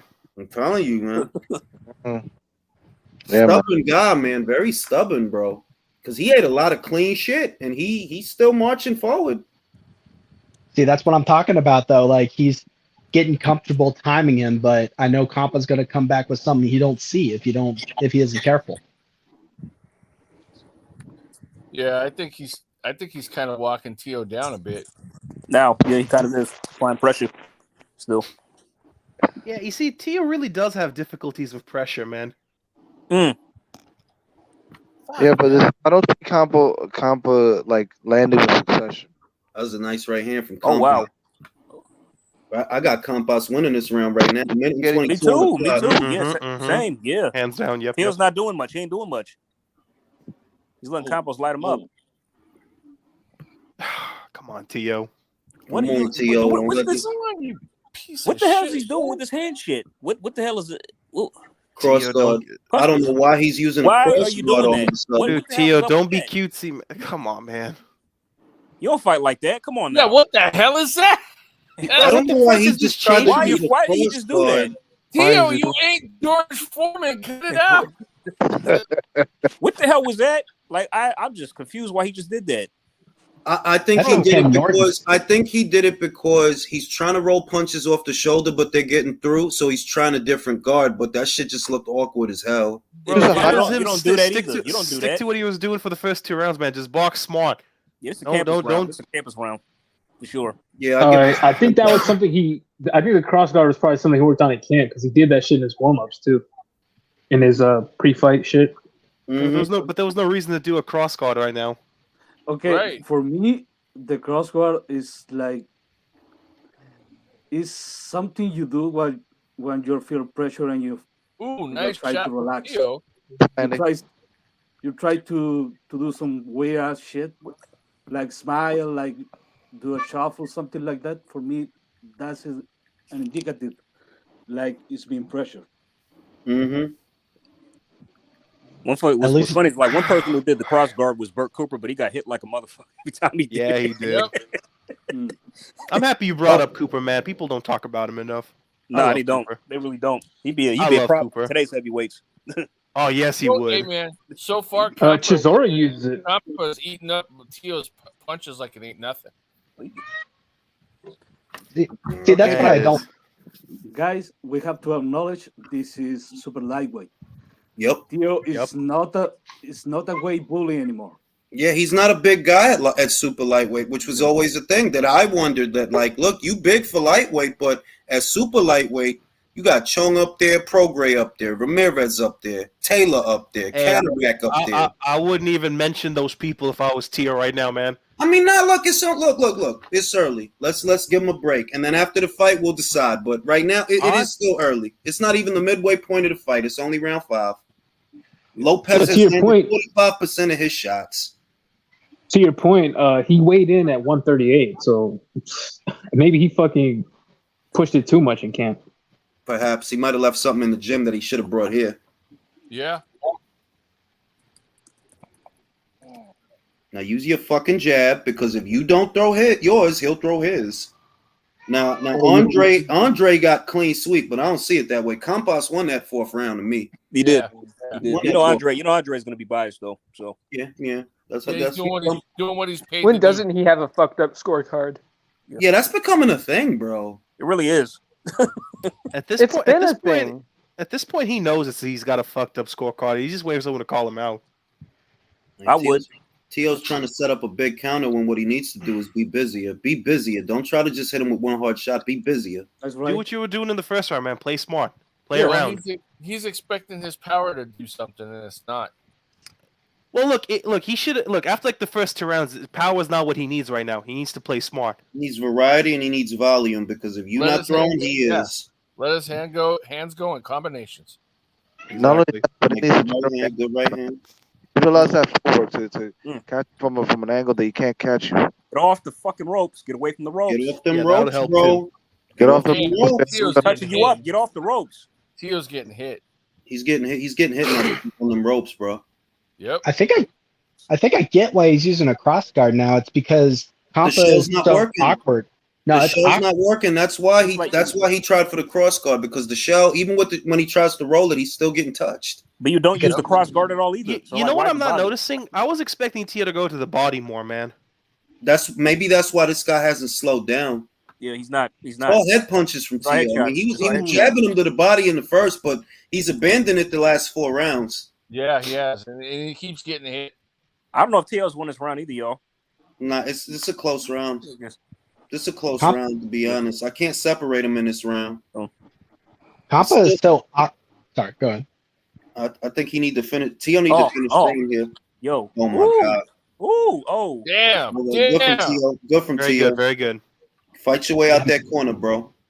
The Campas land too. We got in a good one as well. Oh, I think he busted his nose up. Yeah, I see a little damage from Campa. Who's damaged here? Tio or Campa? I can't really tell. Campa. Okay. Tio still looks fresh as daisies.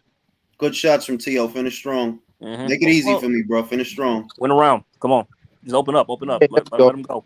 Well, Tio should be feeling fresh, seeing as he's the one who's doing most of the punching. All right. I'll give that one to Tio. He nicked it for me. That's what I fucking hate, man. Yeah, he stole the round. I think he needs to leave his fucking dad. There's no body work. Arnold talking. Yo, listen, man. Any responsible fighter would see that fucking flying hook and see him landing like his back to the opponent. He'll throw that right, man, and hurt him. Yeah, but Campa's pretty awkward though. Yeah, but that's what I'm saying. Campas throws a wide as shit. He should be going to the body instead of fucking trying to hit his head off. You should actually have his punches more like straightened out. I don't know. Oh shit, was that Chuck Liddell? Didn't see him. I think it was. Are you watching UFC? Yeah. Okay. Liddell, as Oscar would say. Yeah. Wait, is Chuck Liddell at this fight? Yeah, I think I saw him in the crowd. Oh shit! A lot of high rolling, highfalutin motherfuckers. Now, the Iceman himself. Now that makes a lot of sense now that you mention it, that they matched him up with this guy, because one of the worst matchups you can put with a counterpuncher is an awkward guy like that, because you can't time him properly. And he's not going to give you he's not giving you the opportunity to set up your punches. He keeps coming after you. Yep. And Exactly. He's also backing Tio up, man. He is. He has been the whole fight. You know, he is looking busy, but he's not landing a succession, and that's what's key. He's landing. I mean, good shit. left hook from Lopez. Good left hook from Lopez. Got his attention. Go to his body, Lopez. I still got Lopez up. No, I got Lopez up. I only got Campas winning the round. Yeah, it's just that Lopez has to work for it. That's the main thing. That the guy's taking his power, and he's not. He keeps coming forward. Lopez looking uncomfortable in moments, but he is getting off the cleaner shots. Yeah. Get away from the ropes. There we go. Yo, what's up with Tio's fucking addiction to that rope, man? Trying to set him Like up his to walk dad into and a Coke. Right, try to set him up for a shot, but it's not working. You're trying to be Tank. Who's snoring? Uh-oh. Yo, the fight ain't that boring, man. Jesus. No, it ain't. Jesus, man. If you snoring at this fight, bro, I bet you Shakur Stevenson really put you into fucking insomnia. Like, get off them ropes, bro. I got Lopez winning this round because Campas hasn't landed much of anything, but it still looks a certain way that it's always Lopez on the ropes. It's never Campas. Nope. Yeah. And Campas is making it a fight, man. He's making it hard. He's making it hard. Like, so that's not Papa Goss. That's not Papa Goss snoring. So who is that? Everybody mute. All right. Hey, yeah, everybody mute so I can see who that is. All right, that's Michael snoring. Yeah, that's Michael snoring. Right. Jules, you remember you went to sleep for like 6 hours on the Devin Haney? Bro, I literally passed out, bro. I forgot what fight that was. Bro, you left the stream on, and there was people standing there talking about, like, why are we still here? Talk like he knocked Lopez's mouthpiece out? It was Haney versus Linares, man. Hey, Jules, don't feel bad. One time I fell asleep on one of your laps, and when I woke up, everybody was gone. Well, yeah. Same thing happened to me with Ryan Garcia, which is appropriate. Lopez is boxing good this round, but it looks a certain way that he's always getting back into them ropes, man. I'm not gonna lie, man. If he's gonna face one of the killers in this division, dude, he's in trouble. They're gonna terrorize his ass. He's in for a rude awakening. Well, he is moving quite, effectively right there, He is moving well. Like, it's not like he's getting hit with bullshit. And look at Campas's face. Yeah. The swelling starting to set in. He's getting marked up. Well, I mean, shit. The shit be swelling. He's been getting hit. He's been getting hit most of the damn fight. Yeah, I actually like what I see from Tio as far as his counterpunching goes. Yeah. I'm gonna want to go order pizza. See what Pizza Hut is doing. Really, it's the lack of body work that's bothering me. I think that's his dad. Yeah, speaking of sleeping, man, I remember the Linares fight, bro. That shit really did put me to sleep. Which one? The Linares versus Haney. Bro, that was a good fight. That was good. Man, that fight was boring for me, man. It was the 10th round, man. For me, it was Haney Diaz. When he fought Joe. Yeah, Haney Diaz was another one.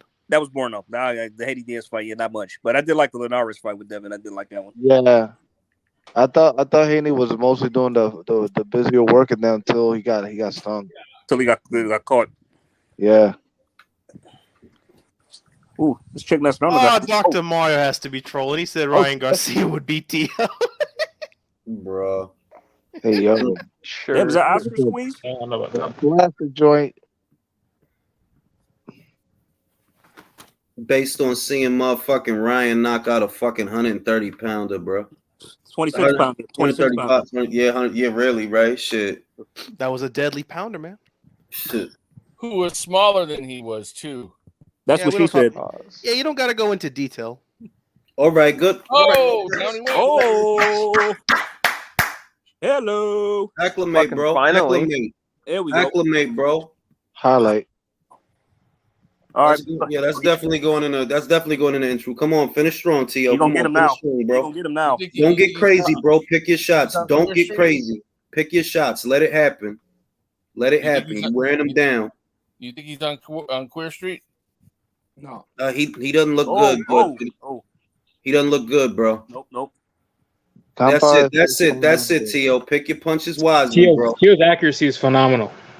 That's what I'm saying. Like the punches he's picking, it's the variety that I like. That he's throwing good shit, and he's finally starting to wilt. Now he's switching southpaw. Why? I don't know why he did that. Jorge Rubio. That's why.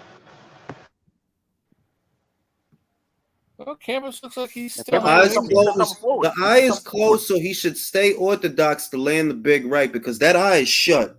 Exactly. He's still coming forward though. He's stubborn. He don't know what's good for him. Let's go, Lopez. Let's go, Lopez. Let's go, Lopez. You a good boxer, bro.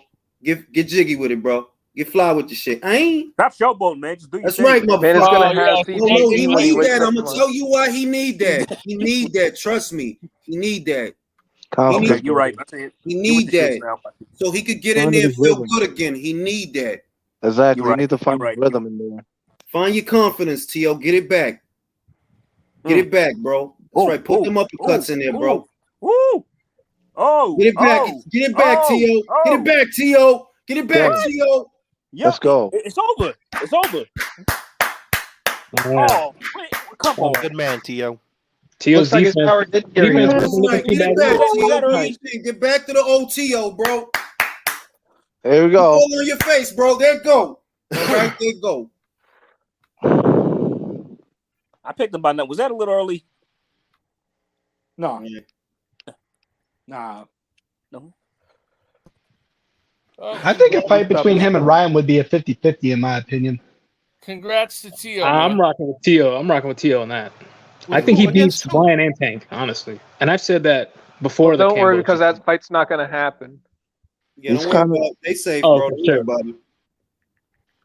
Bro, I don't care what anybody says. A good big fighter will always beat a good small fighter every single time. It doesn't matter. Like Tank's going out, whether it's Ryan, whether it's Tio, whether it's somebody else. Oh, look at him now. He's just going all super crazy. It's like, dude. Now let him do. Listen, because I want this kid's brain to start acting regular. He need all that shit, bro. He need that. What is regular for Teofimo? That's what I want to know. Who that chocolate joint in? Who was that joint in the all black though? Yo, she's fun too, yo. The forehead looking nice. Did you check out Oscar's joint? I don't like. I'm not. That joint look like plastic, bro. Yeah, the one that's she looks like a Barbie doll. Amy Barbie doll. It looks like he has a real girl next to him. Looking plastic. He left himself wide open and got caught. Yeah, but I think the stoppage was a bit premature. I think so. I guess that's why I asked. I think. It was taking a lot of hard shots. Look at the replay. He was just look at his nose. His nose is fucking destroyed. It could have won. I think it could have won another round. Yeah. Maybe. I mean, Peg he was tough. Well, I mean, shit. I had Tio. I think I only gave one round to Campas. Yeah, exactly. I only gave him one round. So I don't think it really mattered. Good if I'm fight, being honest with you. Good fight, bro. I'm happy for Tio. Back in the winner. I'll tell you one thing though, Jules, man. It's a good fight for Tio. I'm not taking anything away from him, but he's got a lot of work ahead in this division. No, definitely. He has to acclimate. That's what this fight showed me, that he has there's work to do and he has to acclimate. Yeah. He does. Yeah, he's got a lot of work to do, man, because the natural killers, man. Like, man.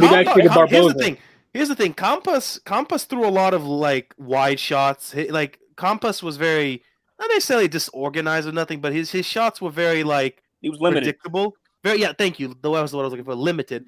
Like if this is like a Barboza or Catterall, like any of like the top dogs here, man, that this fight would not have lasted this long. What he need to do, I just hope, focus, don't fuck up. Prior weight class?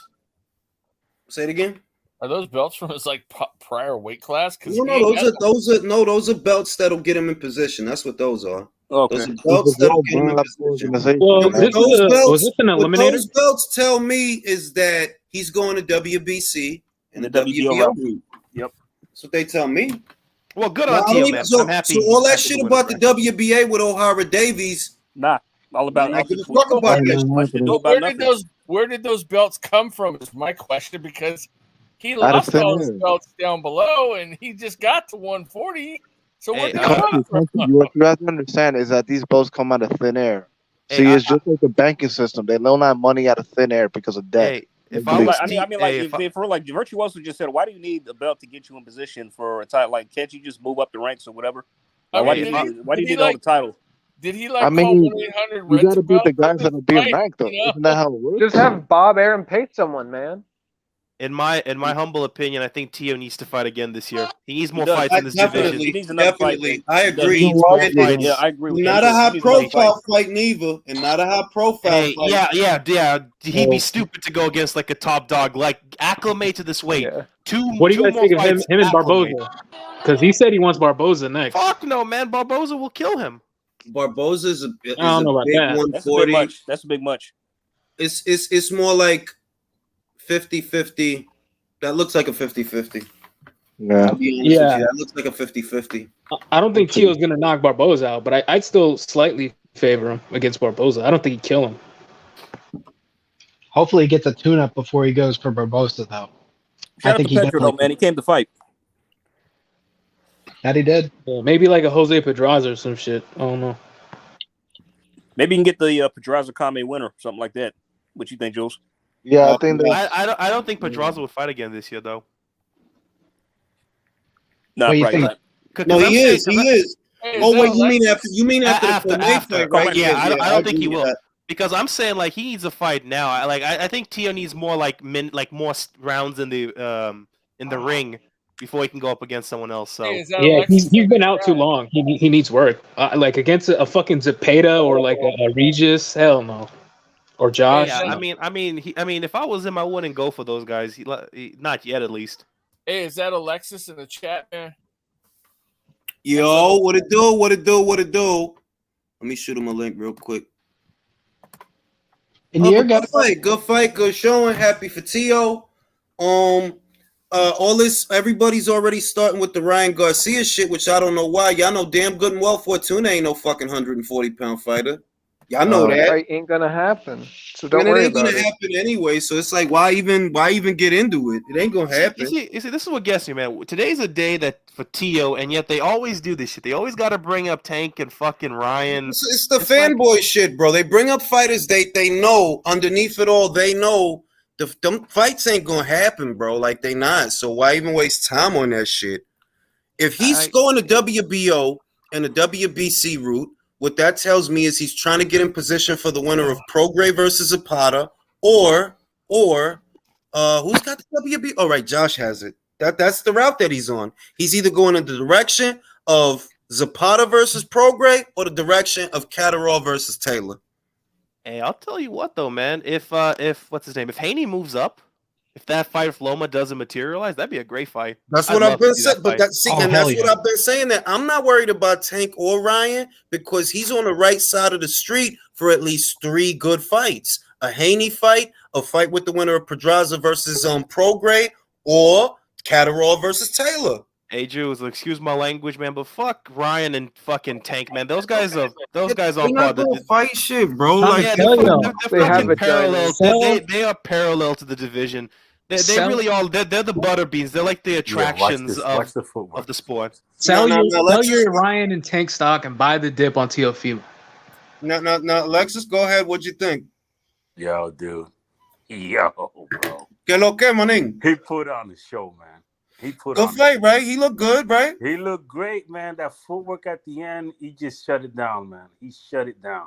And I like that whole inviting Oscar to the event and all that. I mean, I don't think it's gonna mean much as far as him getting Ryan Garcia, but it was a great look as far as promoting, the event and stuff like that, man. He's back. He's definitely I liked what to be honest with you, like now that I've seen the whole fight and I had time to think about it, right? A little bit more. He did have to work for it. Very stubborn guy in Campas, hard to hurt. It took a lot to make him wilt, but he picked the right punches. He moved around, bought himself time, didn't get hit with a lot of stupid shit. Nothing. He looked all right. He looked good. That fancy footwork he was putting on, I don't name me one fighter who does that. Well, I'm gonna say this: the one thing I didn't like is that he kept backing into those ropes. I didn't like that. And the corner. Yeah, I didn't like that. That he keeps letting the guy put him there. But when he did get there, bro. I think those were traps. You didn't see when he was unloading when Campas had him in the corner and he was like doing combinations and shit. It's like it did. I didn't like that. I didn't like. Like I did like that he was bobbing and weaving, but he wasn't moving his spears well enough. He definitely ain't at the level of James Toney with that shit. No, definitely not. The cross guard was awkward. That was a very awkward moment that stood out when I he don't know tried why to he did that. Well, no, I told you it's because he was alternating guards because the guy was getting through with shots, even though he's trying to roll the shots. The guy was getting through with shots, so he tried a different guard. But that shit was just awkward, bro. Like that was awkward. But other than that, it was a great. Like to me, he looked good. I give him a 7.5 to an 8, so, even though it feels like a 7.5 because of the opponent, right? Yeah. I'll tell you what though, man.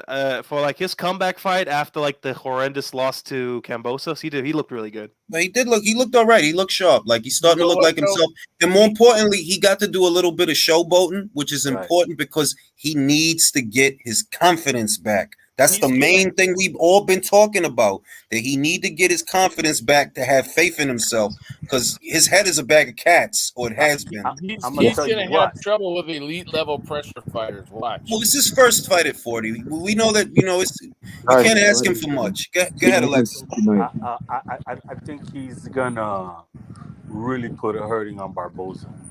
You think he's going to hurt? You think he's going to hurt Barboza? I think he's going to hurt Barboza. Alexis, is that next? December 10th? Say that again? Do you think that's next in December? Him against Barboza?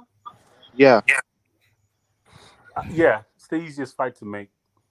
Yeah. And not expensive either because Barboza's not an expensive guy. Exactly. But also, no te la pierdas. Burchell estaba ahí también. Eso no fue por ninguna razón. That wasn't for no reason that Burchell was there. Tampoco. By the way, he just called out Josh Taylor program Zepeda. Well, what if the WBA orders one at a time, fellas? One at a time. Say that again, Alexis. Wait a minute. You're saying Burchell was there because they're gonna put him in against this guy? I think Burchell wants him. I don't think he wants Burchell, but I think Burchell was scouting him. Why was he there? I don't know. He had nothing better to do. I might have an explanation. No, I'm just saying that I think Burchell was scouting him. That don't mean that Lopez is looking at him, but I think Burchell is looking at him. Teofimo said he spent $50,000 on tickets and gave them out to his friends, so it might be that. Could be that. That's true. There was enough empty seats there. Well, they said it sold out. They did say it sold out. Yeah, they announced it on their social media. It said it sold out. Well, listen. But real talk, Jules. Venue, though. It's like but real talk, Jules. Man, I don't listen to half the shit they say on social media. I mean, Tank sold out so many times. Sold out so many times, and yet I see like half a stadium missing. Yeah, you're right. Yeah, the PBC uses CGI to fill in the seats. Yeah, exactly, man. they still working on. They still got MCU characters filling them seats, bro. Yeah, no, man. They still working with PS2 graphics, man. They still got the goddamn pixelated graphics. They had that. But it was good. But it was good. It was good though. It was good though. Like he looked good. Like the main thing is that learn from your mistakes, bro. Just stay sharp, man. How many seasons cover with that curtain with the Davis fight, man? Say that again, Alexis. I said he definitely reminded me of the kid before Loma, before all the nonsense. It's like that's what I'm most excited about. He looked like he had the same exuberance, the same energy, the same, hunger, that showmanship. Yeah, like and that was Loma, before all that.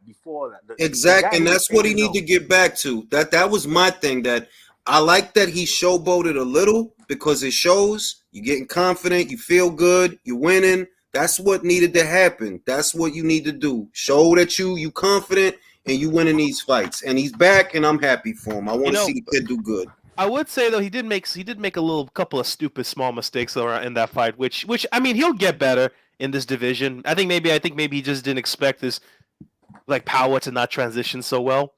But he did some small mistakes. Like again, the biggest one is really the ropes. I don't know if he had an addiction to those ropes or something, but he kept backing up into them a lot. Otherwise, I don't know why he switched styles midway to southpaw. Because he kept getting touched. I think it's because even though he was trying to roll and ride with the shots, some of them were getting through, so he tried to switch the guard. I mean, that's the only way I could wrap my mind around it. But it was just a very weird moment in the fight. Yeah, it was. I think it was that. Well, Did Jules, he ever would do you- that before? No. No. Well, Jules, He said he said in an interview. He said in an interview that who's going to bring out the southpaw stance in this fight. Yeah. But also, I think part of it. I think Jules is right, but I also think part of it is that like his dad has been a longtime admirer, and Teofimo is too of Guillermo Rigondeaux. They actually used to train with him, and Jorge Rubio actually used to train Guillermo Rigondeaux, and that's who they're training with. So I think that's some of that too, that influence. Yeah, that's very interesting. Yeah, you did. Yeah, he definitely. Yeah, that was very. Yeah, you're right. Those were Rigondeaux's footwork.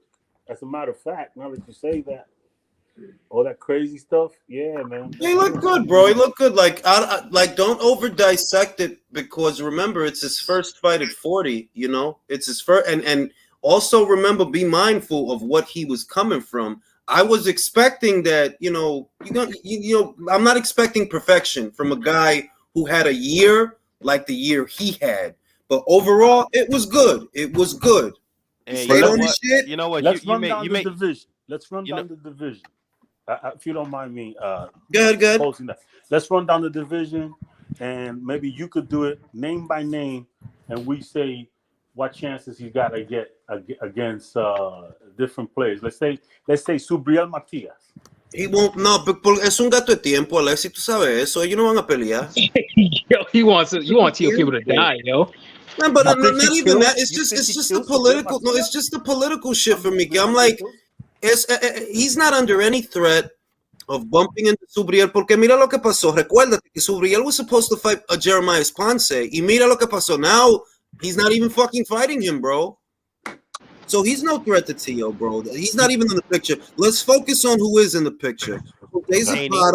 Jose Zapata, Regis Prograis, Jack Catterall, and Josh Taylor. Those are the guys that are in the picture, and Arnold And Barboza. And Ramirez. And What if you possibly say lo que va a Michelle. hacer Ramirez? Ramirez is taking the rest of the year off, so I don't even know if he's going to fight this year.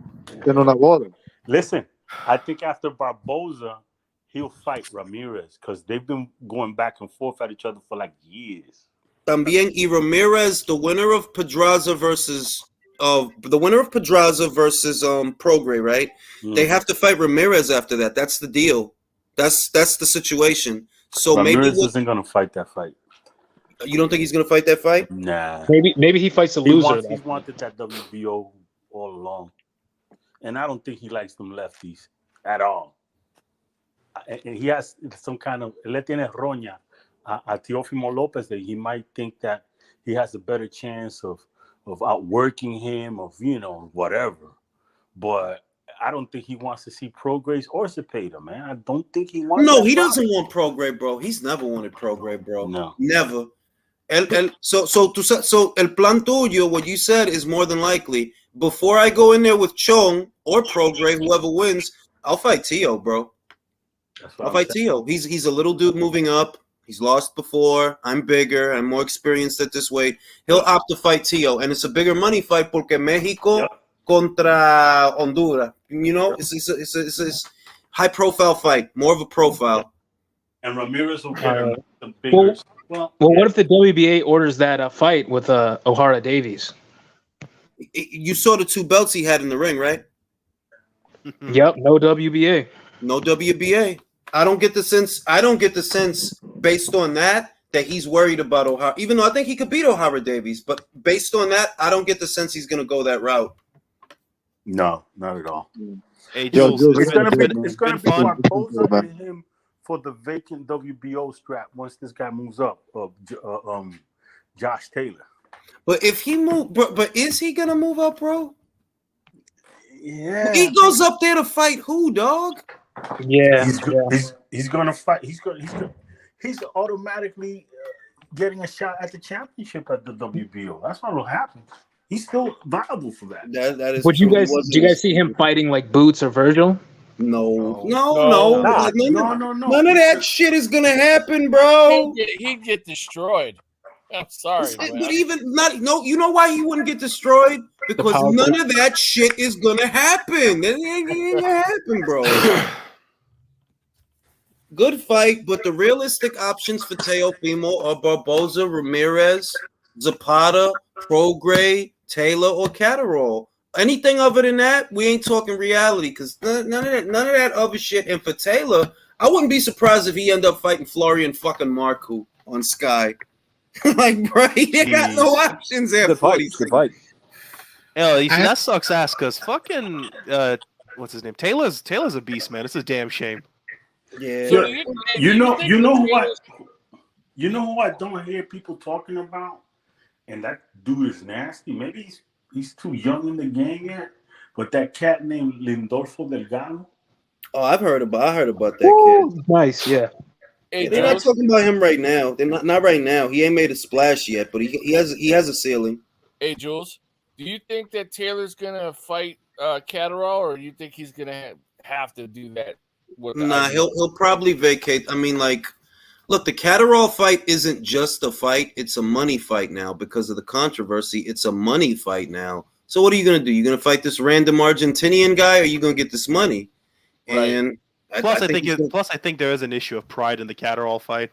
Yep. Yeah, like that's just a bigger. It's a bigger fight than fighting Jeremias Ponce for the IBF title. And that whole situation is just so weird because y'all literally ordered that same Ponce to fight Matias. How do you do that and turn around and order Josh to fight the guy? Like, bro, what happened to Matias? What happened to going down the rank standards? Hey, Jules, Grim Reaper made a good point. Taylor gonna get fucking called out by Eubank Jr. Probably. That's funny. But y'all, my mind is made up. I got Josh knocking out Jack in a rematch.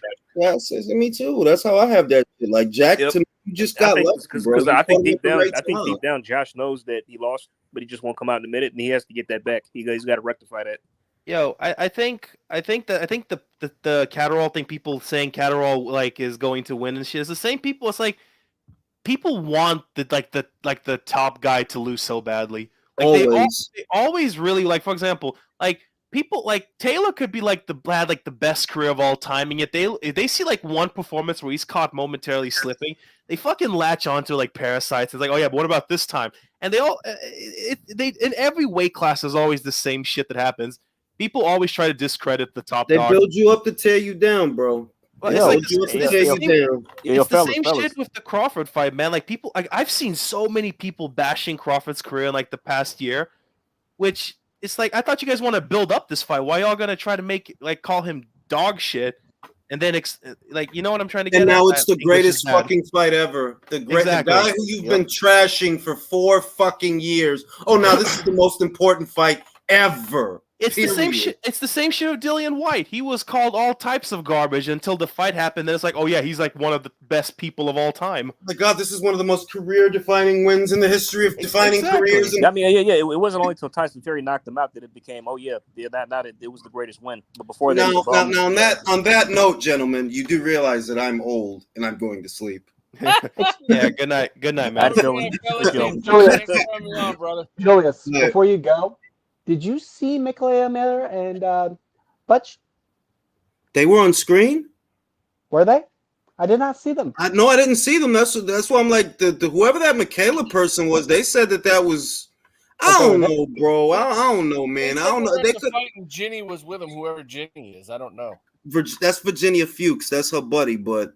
I didn't see them at the fight, and they showed the people that was at the fight. They didn't show them. Yeah, show them. So I don't know, dog. I'm going to bed. Jules, last thing before you go. The footwork. The IQ. All right, I'm gonna stop. I'm going to bed. Good night, y'all. Thanks for coming. Good night, Grandpa.